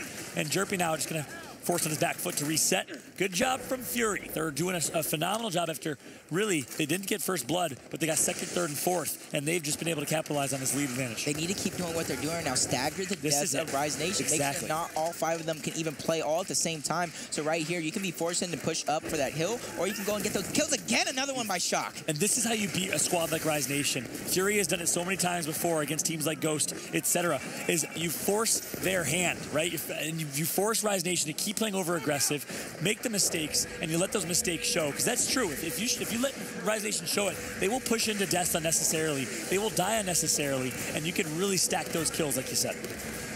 Powers, He needed to get that reset right there. Instead, it's going to be Jerpy with that spawn shield going, prolonging the round. That's going to allow Vexys to get up. Jerpy, he gets the trade I'm always talking about. He's going in for another touch. I would have left it for a Vexys, but 2 players with spawn shield pushing up Detox, getting that trade as well. Like I said, these trades are so crucial, but Icy is going to shut it down with a huge double kill. We got a little bit of a 2v1, Kyle and Icy versus Drix. Kyle's going to push up, get the melee, allowing Fury to triple cap 6-5. The comeback is slowly but surely being more and more real as these rounds go by. Rise Nation has another opportunity to change the weapons, change the map round in their favor, and make it how they want to play in order to close this one out. We're not losing, Demo says. Playing with desperation, playing with despair, and playing like their lives are on the line, which really their life in this tournament is. Of course, also representing so much more. Of course, everyone knows the story franchise has with the Lupus Foundation. He wants to take that money home for his sister-in-law and family watching at home. Big shout out to his wife, Nina, and the Mavo family on board right now. So look at the open initial strategy. It looks like a drop shot middle. You can expect some action there. 1v1 up top, 2v3, that's a 3v3 middle. Marks up for both players. This is where it's going to slow down. Detox actually getting the mid cut first. That gives him a little bit more position, especially since no one's really in the Pillars franchise trying to sneak his way in there. Frags in hands of Drix. He tried to steal away from Kenny. It's a scenario where the up top fight dictates the rest. Icy says the same thing. Icy pushing with aggression up top. Jerpy's going to get taken out by Icy. So there you have it. Icy trying to put his team on his back. 5-on-4 advantage. And now Rise playing with desperation because they know they have to try and take the low side shot. No! Not sure why or how he didn't realize that Detox was there. He just saw his teammate running from that spot. There's no way. That's quite a misplay right there, but his teammates keep picking him back up. Kyle takes out one. Powers now gets shut down as well. So exactly what we said last round. If you can isolate and catch the mistakes of this Rise Nation squad, Icy playing a little over aggressive, might be making a mistake of his own here. Now, Icy got this fight. He had the advantage right now, but since he got behind cover, that's what gave Jerpy the advantage. Icy should not have pushed in to finish that fight. As soon as Jerpy got away, he felt all the confidence in the world to take the fight. Doesn't mean it's smart enough to take the fight. Too much confidence. Unnecessary fight. You have a drop shot in your hands with 4 pieces of ammo, 4 rockets in it. You have a hill advantage, set up, complete control. There's no reason to die. 5-on-4 now. Rise has that for 20 seconds. And look at them. They're just going to keep taking the numbers advantage and find the trades, find the kills one by one here. And Rise really can steal this round. If you look at the timers right now, Frags, 40 seconds. The next drop shot in about 1:15. So you can expect both teams to kind of play towards that E side of the map, get the frags, and maybe use them to get the boom shot. But right now, there's still a lot of time left on those weapons. Nice cheeky smoke right there from the middle of the map. Not going to connect. And if I'm Fury, I'm doing exactly what they're doing. Rotate that drop shot back and fortify with a wall of defense, waiting for respawns to come through, and then use that drop shot to regain control of E-Hill. There you go. Kenny picks up 1. There's a down. So well played from Fury. Some of the best defense in Gears of War. And that's thanks to franchise. That's thanks to what we said earlier about how methodical they are. Beautiful plays. Fury does have a lead in our 6-5. They do have the man advantage right now in 22-second respawn rounds. I want to see them kind of use that man advantage. Frags are up. That's going to be in the hands of Kyle. So 30 seconds on this next drop shot. Both teams got to know this is up. They have 2 great coaches behind them, probably timing those weapons. And this is where, with the weapons coming up, you need to start formulating a strategy, what you want to do off the spawn. And this is the double-edged sword. They're great at defense, but where's their offense? They had a 5-on-2 with drop shot. Shock, I'm not sure how he died, but kind of died unnecessarily. There you go, though. Franchise rotates up top, which is smart with drop shot spawning in 20 seconds. That's a brilliant play because you have up top control, you get some kills, and you can actually help cross and support the down low fight. Finally, franchise gets shut down by Powers once again. It's a bad time to die if you're franchise. Drop shot is up right now. You can expect both teams to kind of play to defend it, but on the flip side, Fury, they can win off time. Maybe if they bait this drop shot out, but that's going to be Kenny. If I'm Kenny, I want to rotate somewhere where I can hold a hill with that drop shot. First one coming out, not really doing too much to Powers. Powers moving up. That's going to be Kenny taking him out. I'm surprised he didn't kill his teammate right there, but 4 members dead. I don't think Drix can defend the hills, so we got our round number 13. Fury is bringing it back, and here we go, ladies and gentlemen. Fury needs this to force a map number 3. Rise needs it to complete the upset. Who will win? That's the question. Can you believe it? Fury down 6-3 brings it back with 3 straight rounds to force a round 13. We have seen this story before. We've seen Fury close it out before. We'll see if they can do it here. Round 13 for their lives in the tournament for Lupus or for extra life to close it out for Rise Nation. This round right here determines what is said on the flank? Wholeheartedly. Are they going to finally say good things about Rise? Only time will tell. My man Belly's cracking up to our left here. Round 13. Here we go. I don't know what the weapon placement was, but drop shot is still on the map here. Shock grenades to replace the hammer burst, I believe. So much more of the same. The shocks are going to go off towards the middle of the map. Shock going to get forced to back out and reset. I'm not sure if Franchise called a trick strat here, but Shock's going to be rotating over towards E-Hill. So interesting calls. Shock is going to down Drix. Can he? But on the other side of the map, Avexi takes that one. Detox has the drop shot. Big fight up top. Franchise and Icy up top, so that's what they ran. They ran a 2 up top, I believe. That was the trick strat. I gave the drop shot away, though. This could have turned to hurt him in the end. Who has that drop shot? It's going to be Detox with that drop shot. He needs to stay alive, and he doesn't necessarily need to put it to use right away. Powers trying to defend his teammate. Does he know Icy's there? Icy, he throws a full red shot on Powers. He's trying to escape the best he can. Then you still need to watch out for Detox. Detox rotating back through the security here, and this is where he's going to be able to defend his home hill. First drop shot going out, connecting with Kyle. So this is a big exchange going down between him and Icy. Icy needs this to get the kill on the drop shot. That's going to be an escape. Fury still only 3 members alive versus 3 on the side of Rise Nation. But let's say it's 4. That drop shot is a huge member of the team. And look at this. It's going to flip the drop shot from across the map from Detox. He rotates it through the cuts towards the drop shot spawn and picks up a long range on Icy. That's huge. Shock takes him out, but he's going to go down right after. And now, Rise Nation with momentum, with the numbers advantage. Franchise tagged up full red here. Can Rise Nation capitalize, or can Franchise hold on? I always said the score doesn't matter in a round number 13. It's the kills that matter more than the hills. Franchise taken out. Rise Nation is pushing up. Icy off a respawn. Kyle can try and delay this right now until he gets help from Icy. It's just all a matter of what he's going to do. The score is in favor of Rise Nation, but that doesn't mean anything in round number 13. 24 seconds respawn. Jerpy needs to go down there. He can't sneak out to that 2 versus 1.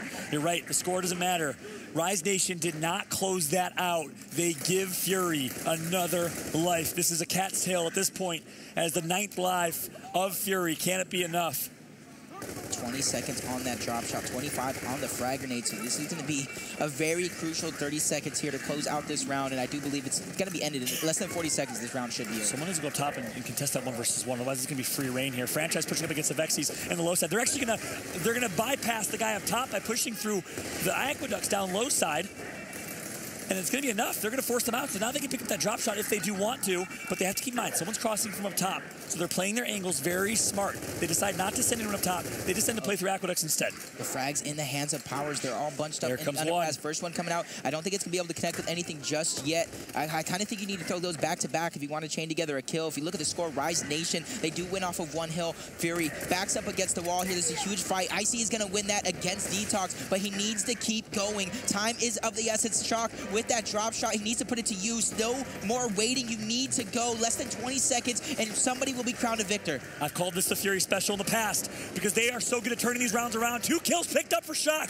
Drix, the last one standing. F hill's going to be decapped. All 3 hills in Fury's favor. Icy goes for up A. Drix gets shut down, and Fury is going to do it. They force a game number 3. Oh, my goodness. Wow. Wow. We talk about a comeback, and Fury gives it to us. I do believe they were down 6-3, maybe 6-4, something like that, and they make the comeback. That's got to be demoralizing if you're on the side of Rise Nation, especially if your power is saying this is disappointing. Look at these guys. They're hugging like they won a championship right now. They're hugging like they just won the championship. The comeback is real. Oh, my God.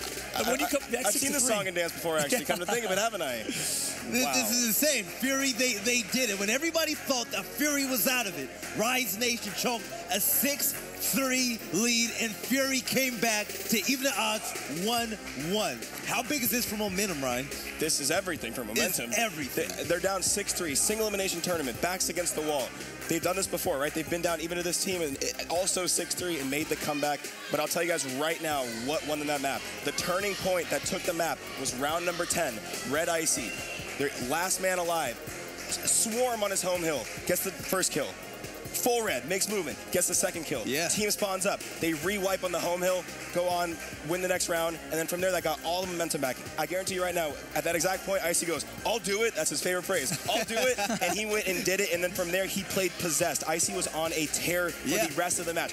Opening kills after opening kills, and those big kills are what opens up your next push with the long spawn, especially in the second half. That was so big for them. And now if you look at map 3, a team like Rise Nation, who's on the younger side, the less experienced than the guys on Fury, you gotta be a little worried right now. I mean, they looked a little bit scared to me. I don't know about you, but once the comeback started to happen, okay, 6-3 we won. All right, 6-4, 6-5. Rise Nation started to slow down their gameplay just a little bit. That's not what we saw for Rise Nation. The reason why they came so far is because they were outplaying everybody, outslaying everybody. They were the most aggressive team in the game. But Fury brought that textbook gameplay. Next thing you know it, we're tied up and we're on tiebreaker. That's exactly it. You kept seeing them, exactly what we mentioned. They kept getting caught in these unnecessary deaths on the Rise Nation side. I love the energy and the momentum shift. Yeah. Talk about that last round. You kept mentioning Icy. Oh my God. He put Keem on his back. He went up top and he said, hey, I'll do it. I'll take the 1 versus 1 up top. I'll embarrass Detox in that 1 versus 1 and then go on to win the round. Huge plays from Icy to break Ice right there. And speaking of that exact time, Detox hit the button way too early. I don't think, I mean, I know why they did it, right? To make everything, hectic for their split push. But I mean, he was up there by himself for a long time. Even if Icy gets up there, you can stall that fight, and even suicide for the button with having enough time to where the incinerator is going to go down and then they can't even break the hill, right? So a little bit of a mistake by him, but man, oh man, what a comeback by Fury. And I mean, we all predicted Fury to win this match anyways, but now you got to be coming to map 3 thinking, who's got the momentum now? The momentum is all on Fury's side. I mean, take a look at everybody in the audience. You have Colin going crazy behind the camera. Blaze walked out of the back room smiling. Everybody's on their feet. Fury has it all in their court right now. But Rise Nation, I mean, what do you do? What do you do after that? You just got to forget that map existed. That's going to be hard. That's going to be hard. It's easier said than done, I know. Yeah. But you just need to make sure it just goes out of the back of your head. You need to win 2 maps anyway. What does it matter if it's the first and the third map? Because, like I said, 2 maps wins you the series. So you just need to forget it happened. Restart, refresh, get your heads back in the game for Slab because this is the map that's going to make a champion a champion. Ryan, I have a question. I mean, personally, we've all seen that Fury, they have a slower gameplay than Ghost Gaming and the likes of other teams like that Hive. What's the advantage of having, that textbook style gameplay and to really break things down and slow it down to put the game in, Fury's advantage because they're playing the way that they want to play? Yeah, so I mean, the first about 7 or 8 rounds, throw every book out the window because they were getting outslayed so hard. There wasn't even anything to even analyze at that point, right? Vexies and Powers were getting first blood after first blood after first blood. But to answer your question about how their textbook playstyle kind of helps them, so one thing that gives them an advantage is while they do have the big textbook playstyle, they're also very skilled. But that makes their hold so much better. So for them, initials are very important because if they win initials, that means that they get map control, right? Once they have map control, that's where their strengths really shine, right? That's where they're able to hold their setups. They're very, very good at using their Lancers, especially with the new pickup of Shock. I know people are a little critical about that, but one thing Shock brings that Powers didn't was the ability to use his Lancer more. Powers doesn't Lancer that much more shotgun heavy. So to add another strong Lancer with also a strong shotgun to that team means the world. Yeah, we're going to have to credit this out to the in-game leader franchise, the captain of this Fury roster, Fallout. You've been his teammate 12 years ago, and you're watching him on the main stage right now, fighting for his life to get into the grand finals. How good does it feel to watch just an old friend really make it? Yeah, it's amazing to see, the story that we had early on, battling through the amateur bracket and working our way up to the pro ranks, to see him competing now on the main stage. Again, we talk about it often, but he's the only player to have gone professional in every single title over 12 years. That is a remarkable feat. Gears 1, 2, 3, Ultimate Edition, and 4, 5 titles. It's really a great. I remember playing these guys back in the day. Before Fallout had facial hair, he had a squeaky voice. It was insane watching him and the franchise really, strive to make it. But you know what? These guys, they're up here now. And I'm happy for, you and franchise. My heart can't take that. I can't take them anymore. This is my first time. This is my first time removed from that. Like, you put me through that already, guys? Like, holy. I'm not going to lie. I envisioned you on the main stage hugging those guys. Oh, you wanted to so bad. You wanted to. Like, Ryan, you're biting your nails so much is going on. I was like, I don't know, man. Like, leave me alone. I'm right there with you, man. I'll never forget when franchise won. You guys actually won the first championship, Hyperstation 4 back in Gears World. Yeah, it was really a special moment. He's won a couple since then. It's really been great to see their evolution, but it's not over yet. They celebrate like they won a championship. They still got another game. I'll be honest. We know what Fury's made up of, right? We've seen Fury time and time again. I want to see what Rise is made of right now. This is where we truly see. We talk about this is where champions are made, right? We use cliche phrases like that. Yeah. This is where champions are made.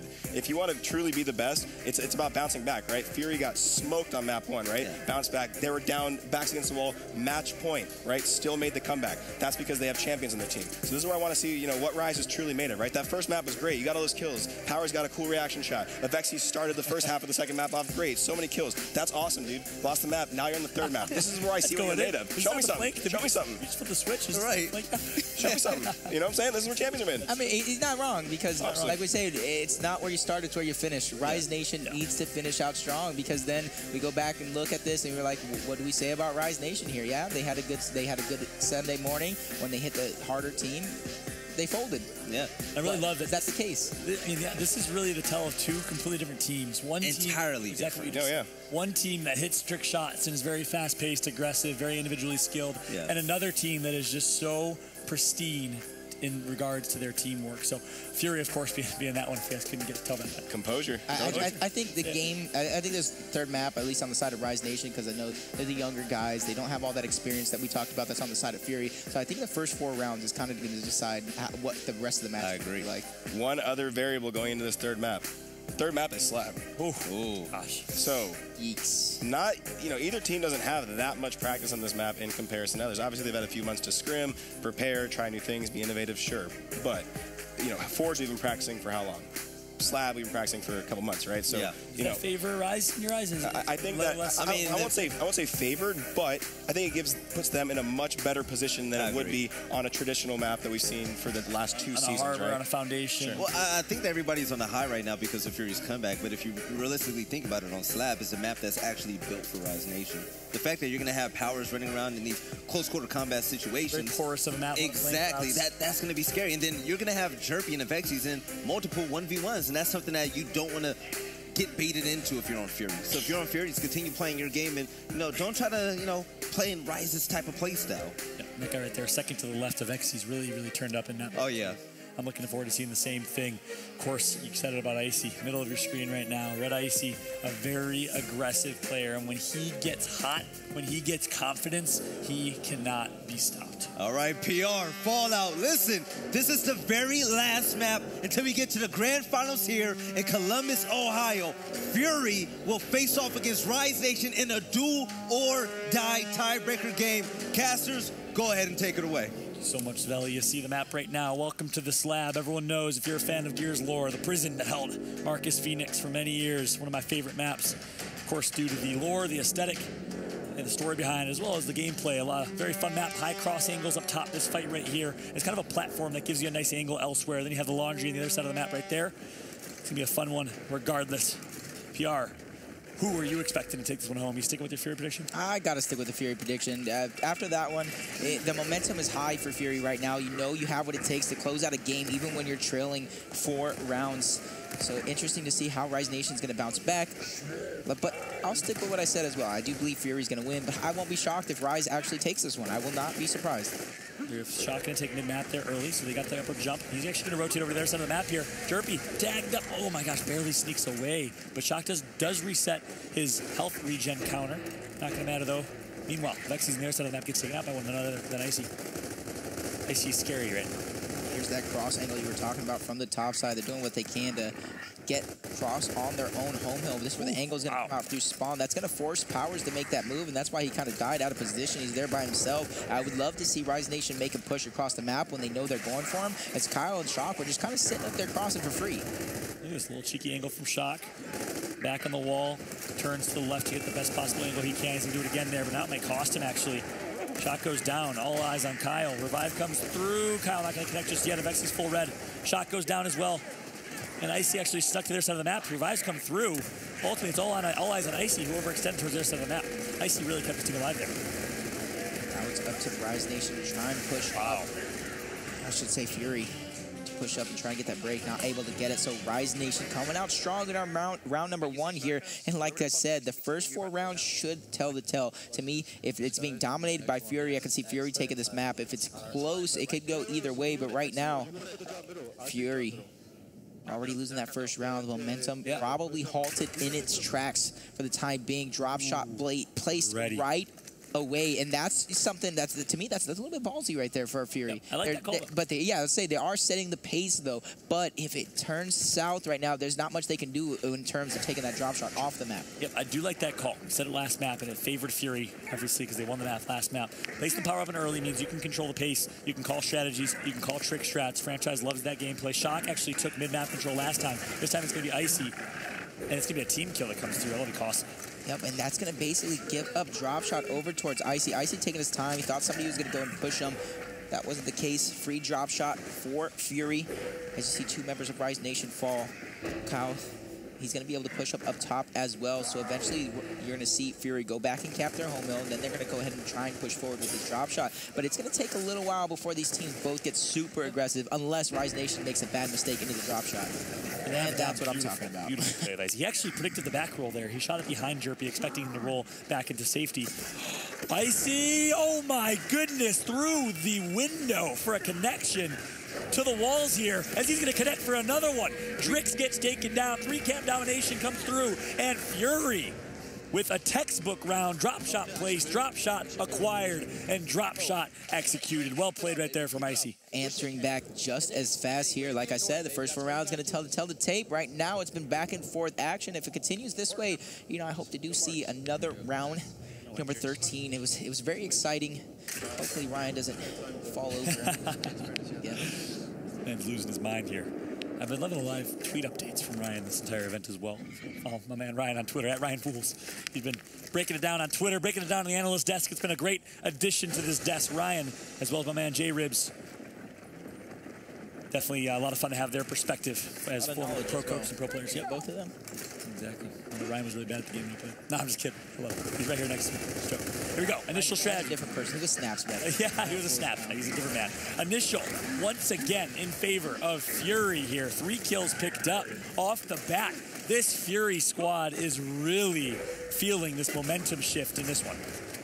They have a chip on their shoulder. Franchise being a little bit too quick for his own good. Jerpy going to take him out, shocking in that kill on Drix. And a second one on Jerpy. Jerpy trying to catch him off guard with that drop shot, and Shock made him pay. That's going to allow Shock to push up, gain the position, trying to figure out where they're at. He's going to get pushed by Detox, so that was a wasted drop shot for the moment. Frags coming out on the side of Kenny. They make that 2 of them. That's a double kill by Kenny. And then he gets taken out by Powers. Powers going to get that trade with Shock.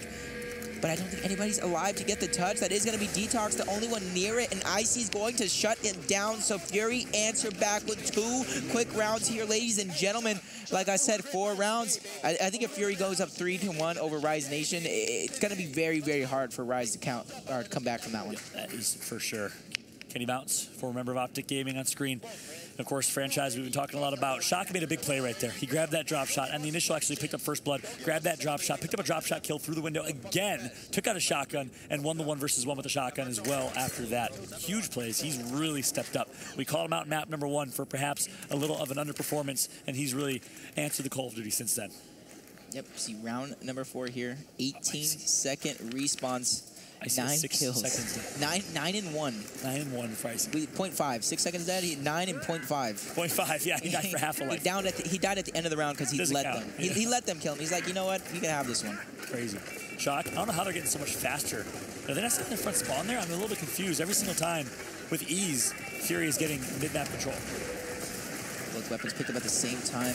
Does look like Rise Nation is going to get the better of this initial exchange, but it's not over yet. Icy doing what he can to even it up. A little bit of a misroll, so he's going to get taken down next. 3 members of Fury fall off the beginning of the round. That's going to put Rise Nation in a good position right here as you see Jerpy with somebody in front of him. That's going to be Shock choosing to back up. Shock with that drop shot. He does need to stay alive here. He does need to get himself into a better spot and eventually regroup with his team for the push. Franchise, I believe that was a pure 1 versus 1. So Franchise going big in the 1v1 against Drix to keep his team alive on that B-Hill. Home and away hill, put home and away setup for Rise Nation right now. They're content with that. They can hold that 2-cap position early rounds. It's going to be Vexies on the flank here. Vexies picks up a double kill. Can he get the triple? Franchise shuts one down and gets taken out right after. Cap coming out for Rise Nation. Even though C does look like it's going to be decapped for a moment, Fury, they only have 2 members alive.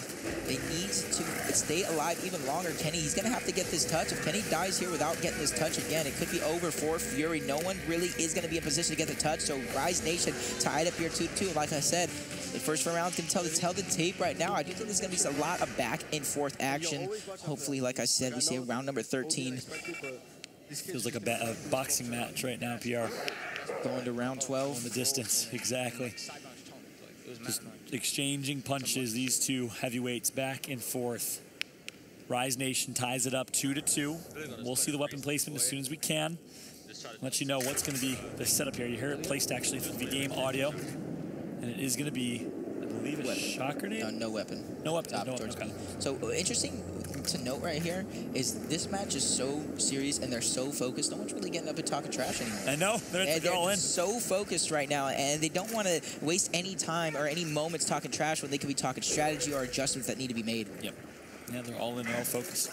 Same strategy. Looks like they both get there at the same time this time, but it looks like for some reason Rise does not want to take middle control. They're content with playing wide towards the furnace instead. We'll see if it costs them. Shot grabs the drop shot. Icy picks up one as well as Kenny. 5v3, no reason to die right now if you're a member of Fury. If I'm Fury, I'm calling, hey, no deaths, back out, reset, stay alive. One of those four should Letting his people kind of like sneak past him. I know he probably called it out. He's trying to get a sneak kill on Franchise. He's going to connect with that one. Staying alive for a moment, forced across the map because of Icy. He's the last member alive for a moment. Detox spawning up, but he needs to get a trade right here. I'm always talking so big about the trade when these situations happen. Force the other team back, even if you're not necessarily gaining any footage. It's going to be Rise Nation's opportunity here to slow it down for just a moment, but it's not over yet. Missed drop shot, two missed drop shots there actually. One of them was actually nicely placed in the very middle there. Looks like Nail's gonna come through. Drix picks up one. Can Drix get the double kill? Vex is just staying alive here. I love how Vex is valuing his life. Drix is still alive as well. Vex is finally gets taken out.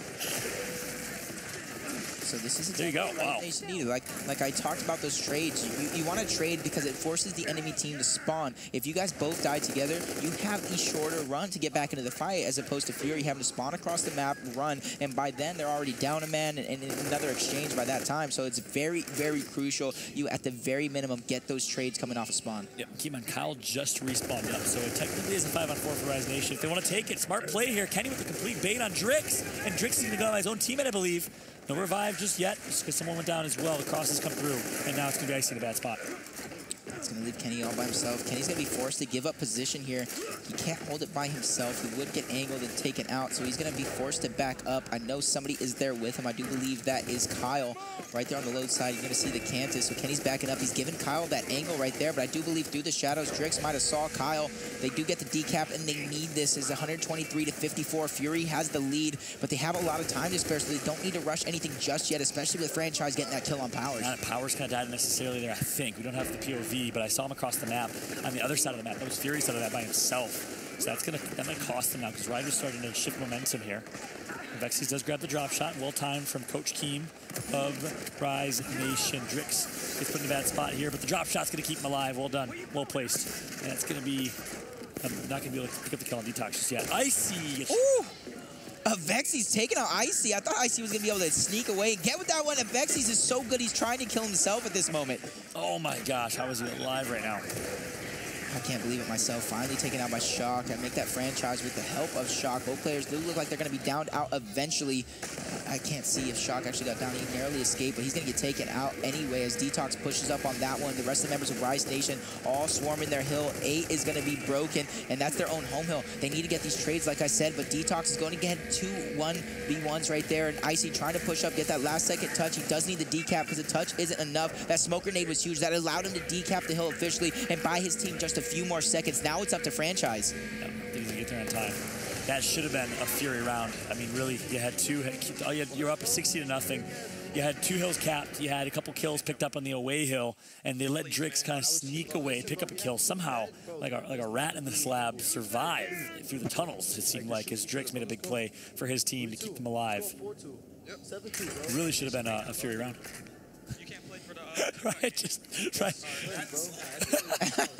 Ryan just tapped my shoulder and looked at me and gave me 2 thumbs up and said, I like that metaphor there. I'm not on the level of my man Colin Clark with the metaphors, but I try to keep up. He always has them ready. Always has them ready. I swear he has like maybe a little booklet in his shirt, maybe on his palm. He's just reading some quick ones. He stays up late at night, I guarantee it, in a journal. Some people diary and journal. He just thinks of metaphors. He's such a natural at casting. He doesn't even practice casting. He practices the metaphors. The metaphors, that's it. Shout out to Colin Crow Clark. It's been a pleasure to have him joining our talent team on the caster's desk. It looks like a strong initial. Rise gaining some momentum here. 3-2 right now is the score. in their favor. Big Detox with that drop shot. A lot of damage can be done, especially with 4 members of Fury dead. Vex is already running straight to a hill, and that's exactly what you need to do, especially with only 1 member alive. You run straight to those hills and force them out instead of looking for them. Kyle, he needs to get this decap. He started it for just a moment, and there you go. Rise Nation 4-2 into the half, and this is exactly what you need if you're Rise Nation. Start to gain this momentum and start to string together these rounds. And just like Power said, 1 round at a time, because we saw them up 6-3 once.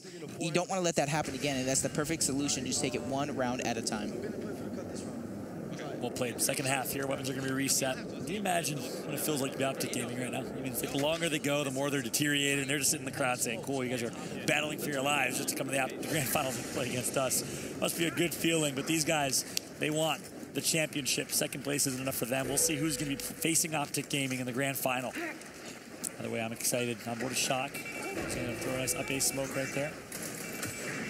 Tries to try and catch one peeking, and now no kills just yet picked up. It does look like the numbers for Rise Nation are over towards E, even though Shock was able to cut for free. They're kind of holding him off the hill, so this is big right now because across the map, somebody can kind of make something happen. But as I say that, it's going to be Franchise getting that kill on Drix. A little Shock played that so passive. It was kind of a thorn in the side of Rise Nation, pricking away at their sides. Ultimately allowed them to get E-Hill control. Of course, thank you to Franchise winning on the other side of the map, picking up a kill with his teammate. I believe that's Kyle. This is where we get slow gameplay for just a moment, because right now it's Rise Nation's opportunity, or their chance, I should say, to formulate a push. And if you're Fury, you want to kind of spot, 1 or 2 people to see where they're rotating to, or if they're staying still, because usually if they're in a stagnant position, that means the push probably won't go down near them. More Shock right now, holding the setup up towards E-Hill. The Furnace side of the map, looks like the push is going to come. Detox going to get tagged up here on Furnace. He's going to get full redded down. Nice job getting that meat shield here. 5 on 4, and again, defense of Fury shows. No one really pushed with Detox there. You need somebody there to back him up. Kyle and Fran picked up some kills as well. Rise Nation. Powers, Drix, Detox, the only members alive. It does look like Drix should be angled and killed here. Triple cap opportunity coming out for Fury. It's going to force everybody into that one position. It's going to force them out behind the covers, and there you go. Fury slowly but surely climbing back in again. But we've seen this already once before. Once they won their 3rd round, that's when Rise won the next 2, and then the Fury comeback. So this is already looking like a map we've seen before. Deja vu. Seriously. Will we see another round 13 here? Man, PR, we could not have written a better story for this semifinal of the ages. You hear Rise Nation talking through it. See what decision looks like. They're going to cross out the middle. That would be actually a very strong counter move for Rise Nation. They know that Fury loves the power up and placement mid-map. Will they exit out? I think it's actually a good placement, especially since knowing how Fury plays and how they have been playing it in terms of Rise Nation. They're not necessarily taking that middle cut. They're not really investing too many resources into that. So to be able to block that off, even if they take, you don't really have to worry about it. But look at that. Icy, 17 kills. He's by far above and beyond anyone in the game when it comes to kills. So it's all a matter of Fury. They need to make these rotations anytime this guy's going off. They're rotating over towards East side right now. Here comes the push. Looks like no first blood. Looks like they're going to try and back out and reset is Fury. Icy playing with aggression, a little over-aggressive here.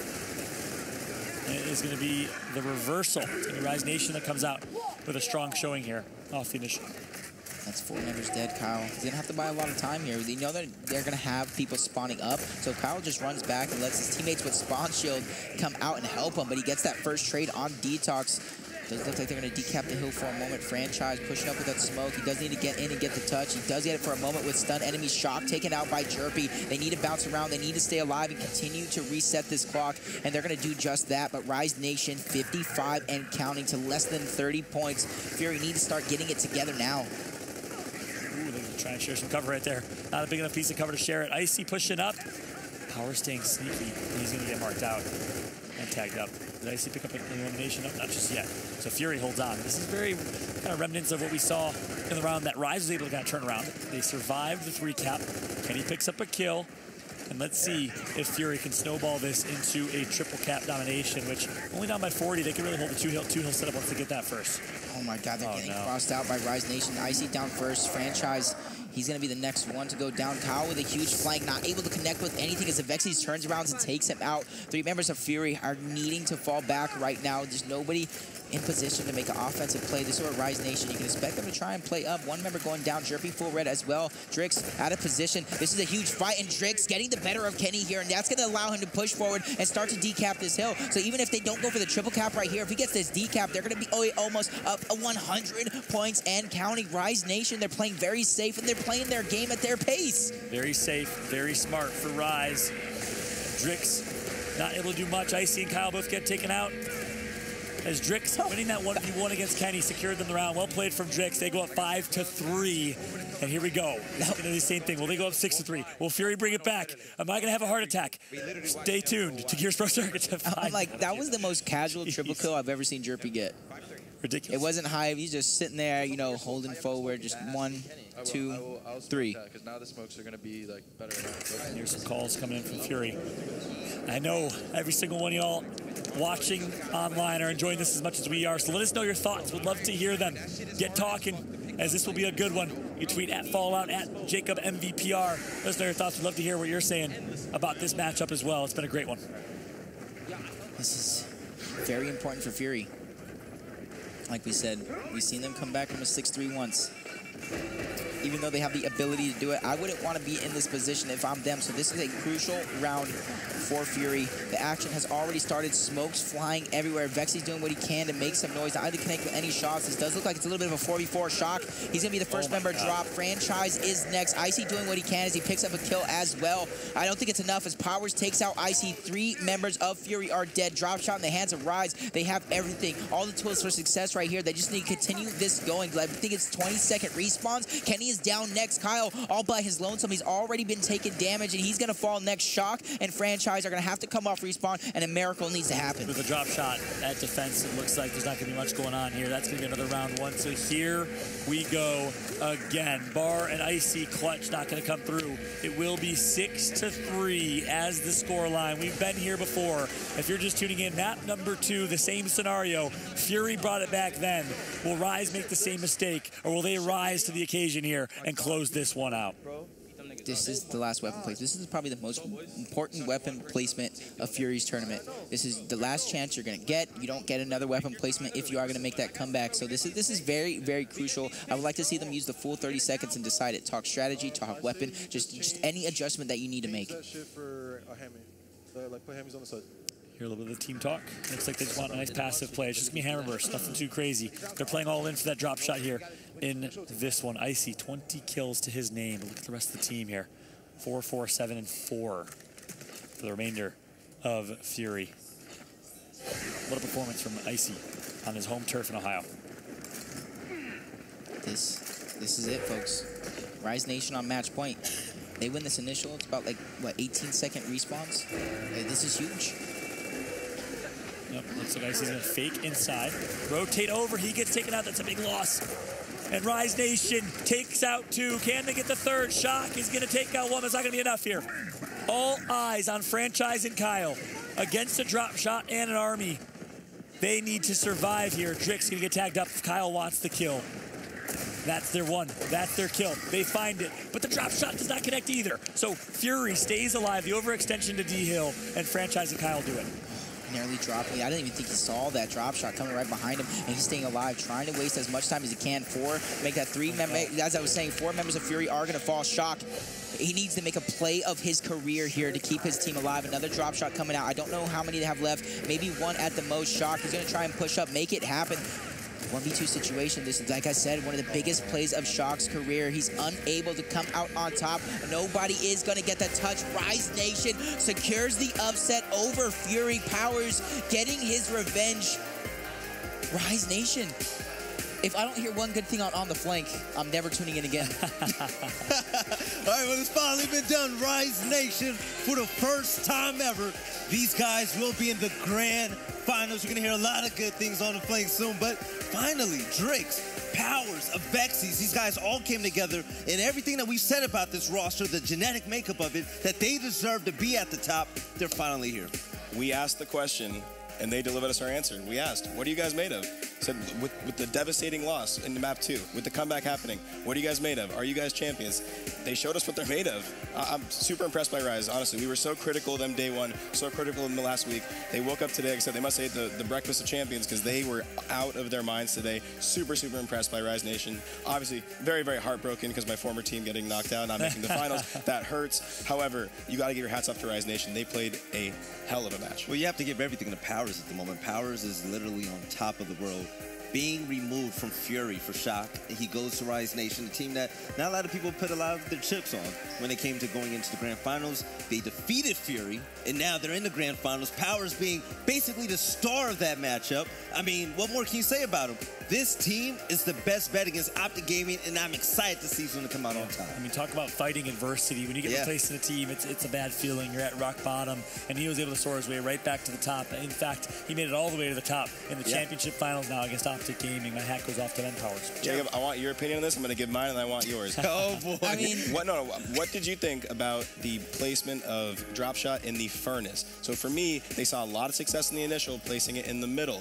And I also know, looking from Shock's Twitter, that they do not like the fight of boom or drop in furnace. I don't know why in the middle of the map they would change it to a fight they don't like. But that's the reason why the drop shot was forced to place there, is because I do believe, correct me if I'm wrong, X in the middle, right? It was the X in the middle. But I mean, if you're Fury and you don't like that weapon spot, you can always place it up top and change the game. I don't really see anybody placing a boom shot or a drop shot up there. So if nothing's working for you, like on the side of Fury, nothing was really going for them as a team, you kind of want to stretch up that strategy that way. Throw the boom shot up top where it's all Lancer heavy. You can't go in for a quick pick, and if you do, you deserve it because you're dodging everybody's Lancer bullets. Yeah, that wide side of the map benefits the Fury roster so much more. We talk about their team fire. We talk about how good they are in setups, right? So it's got a lot of open areas, right? Open areas are going to basically be very, very beneficial for your teams that are Lancer heavy there. So I personally don't agree with that weapon placement. Just, I mean, like I said, that's not even inside info because I used to be their coach, right? That's literally on social media saying that they think that fight's, one of the worst fights, right? So, really disagree with that, especially when you're in a situation where you need to make a comeback. I don't think putting a weapon down that in a fight you don't like is going to be what makes a comeback for you.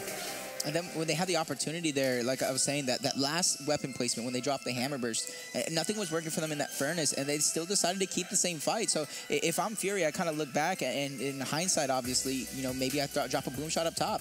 Maybe even a sniper. You have some of the best snipers on your team to watch over that boom shot with a sniper. Maybe I don't think Rise Nation would really send anybody over there. If anything, it would be a 1v1. You pick up that sniper before the boom shot. They can't pick up the boom shot. Honestly, in my eyes, sorry, I'm going to cut you off. Sorry, in my eyes, as disappointing as it was to watch for me, I actually think that, overall in the series, that Rise Nation kind of beat them at both kind of sides of the fight, right? Yeah. They won the initials and they out-rotated them for the most part. Obviously, Icy was playing out of his mind, right? You got to give your hat off to him. He put the team on his back. He did so much to keep them in it. Obviously, he was a huge part of that comeback. He played really, really big in map 3 as well. But throughout the course of the match, you saw so many times where Rise Nation would whether it be a double home hill, whether it be, whatever kind of rotation you can think of given the situation, I feel like just Rise out-rotated them, which is a trait that the Fury roster has had so much success on in the past.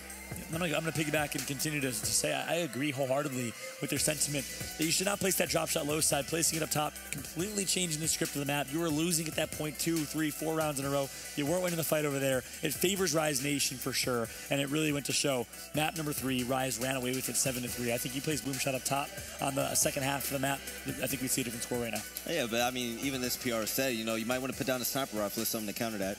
You kind of, you have to look at the fact that Rise Nation was winning every altercation out there. I mean, with Red Icy being the Icy that I was talking about earlier, the Icy that dominates games, that simply wasn't enough. And if they put down the sniper rifle or anything like that, Rise Nation, they're just going to win even more than they already did. But when you're placing their weapons, you can't really think like that. But, I mean, you're going to have to win your fights when it comes down to the bottom of it. I mean, when Avexy's powers, Detox, and everybody else is going off, even when Drix is going off against your team as a Slayer, there's not really much you can do, and a weapon drop can't save you. Time and time again so far, through the course of this weekend watching Slab, when there is a boom shot or a drop shot in Furnace, the team that shows the aggression outside of the laundry basket, whatever piece of cover you want to say, whatever team shows the more aggression there is the team that's being successful. And time again, we saw Detox, whoever it was, being up there and aggressive, getting one piece, 2 piece, and those open up the round so much, especially when there's a power weapon there. Yep. I'm mind blown still. Coach Ryan would have made a different decision. That's what I'm saying. Coach Ryan, what would you have done, Coach Ryan? I guess I don't want to make jokes.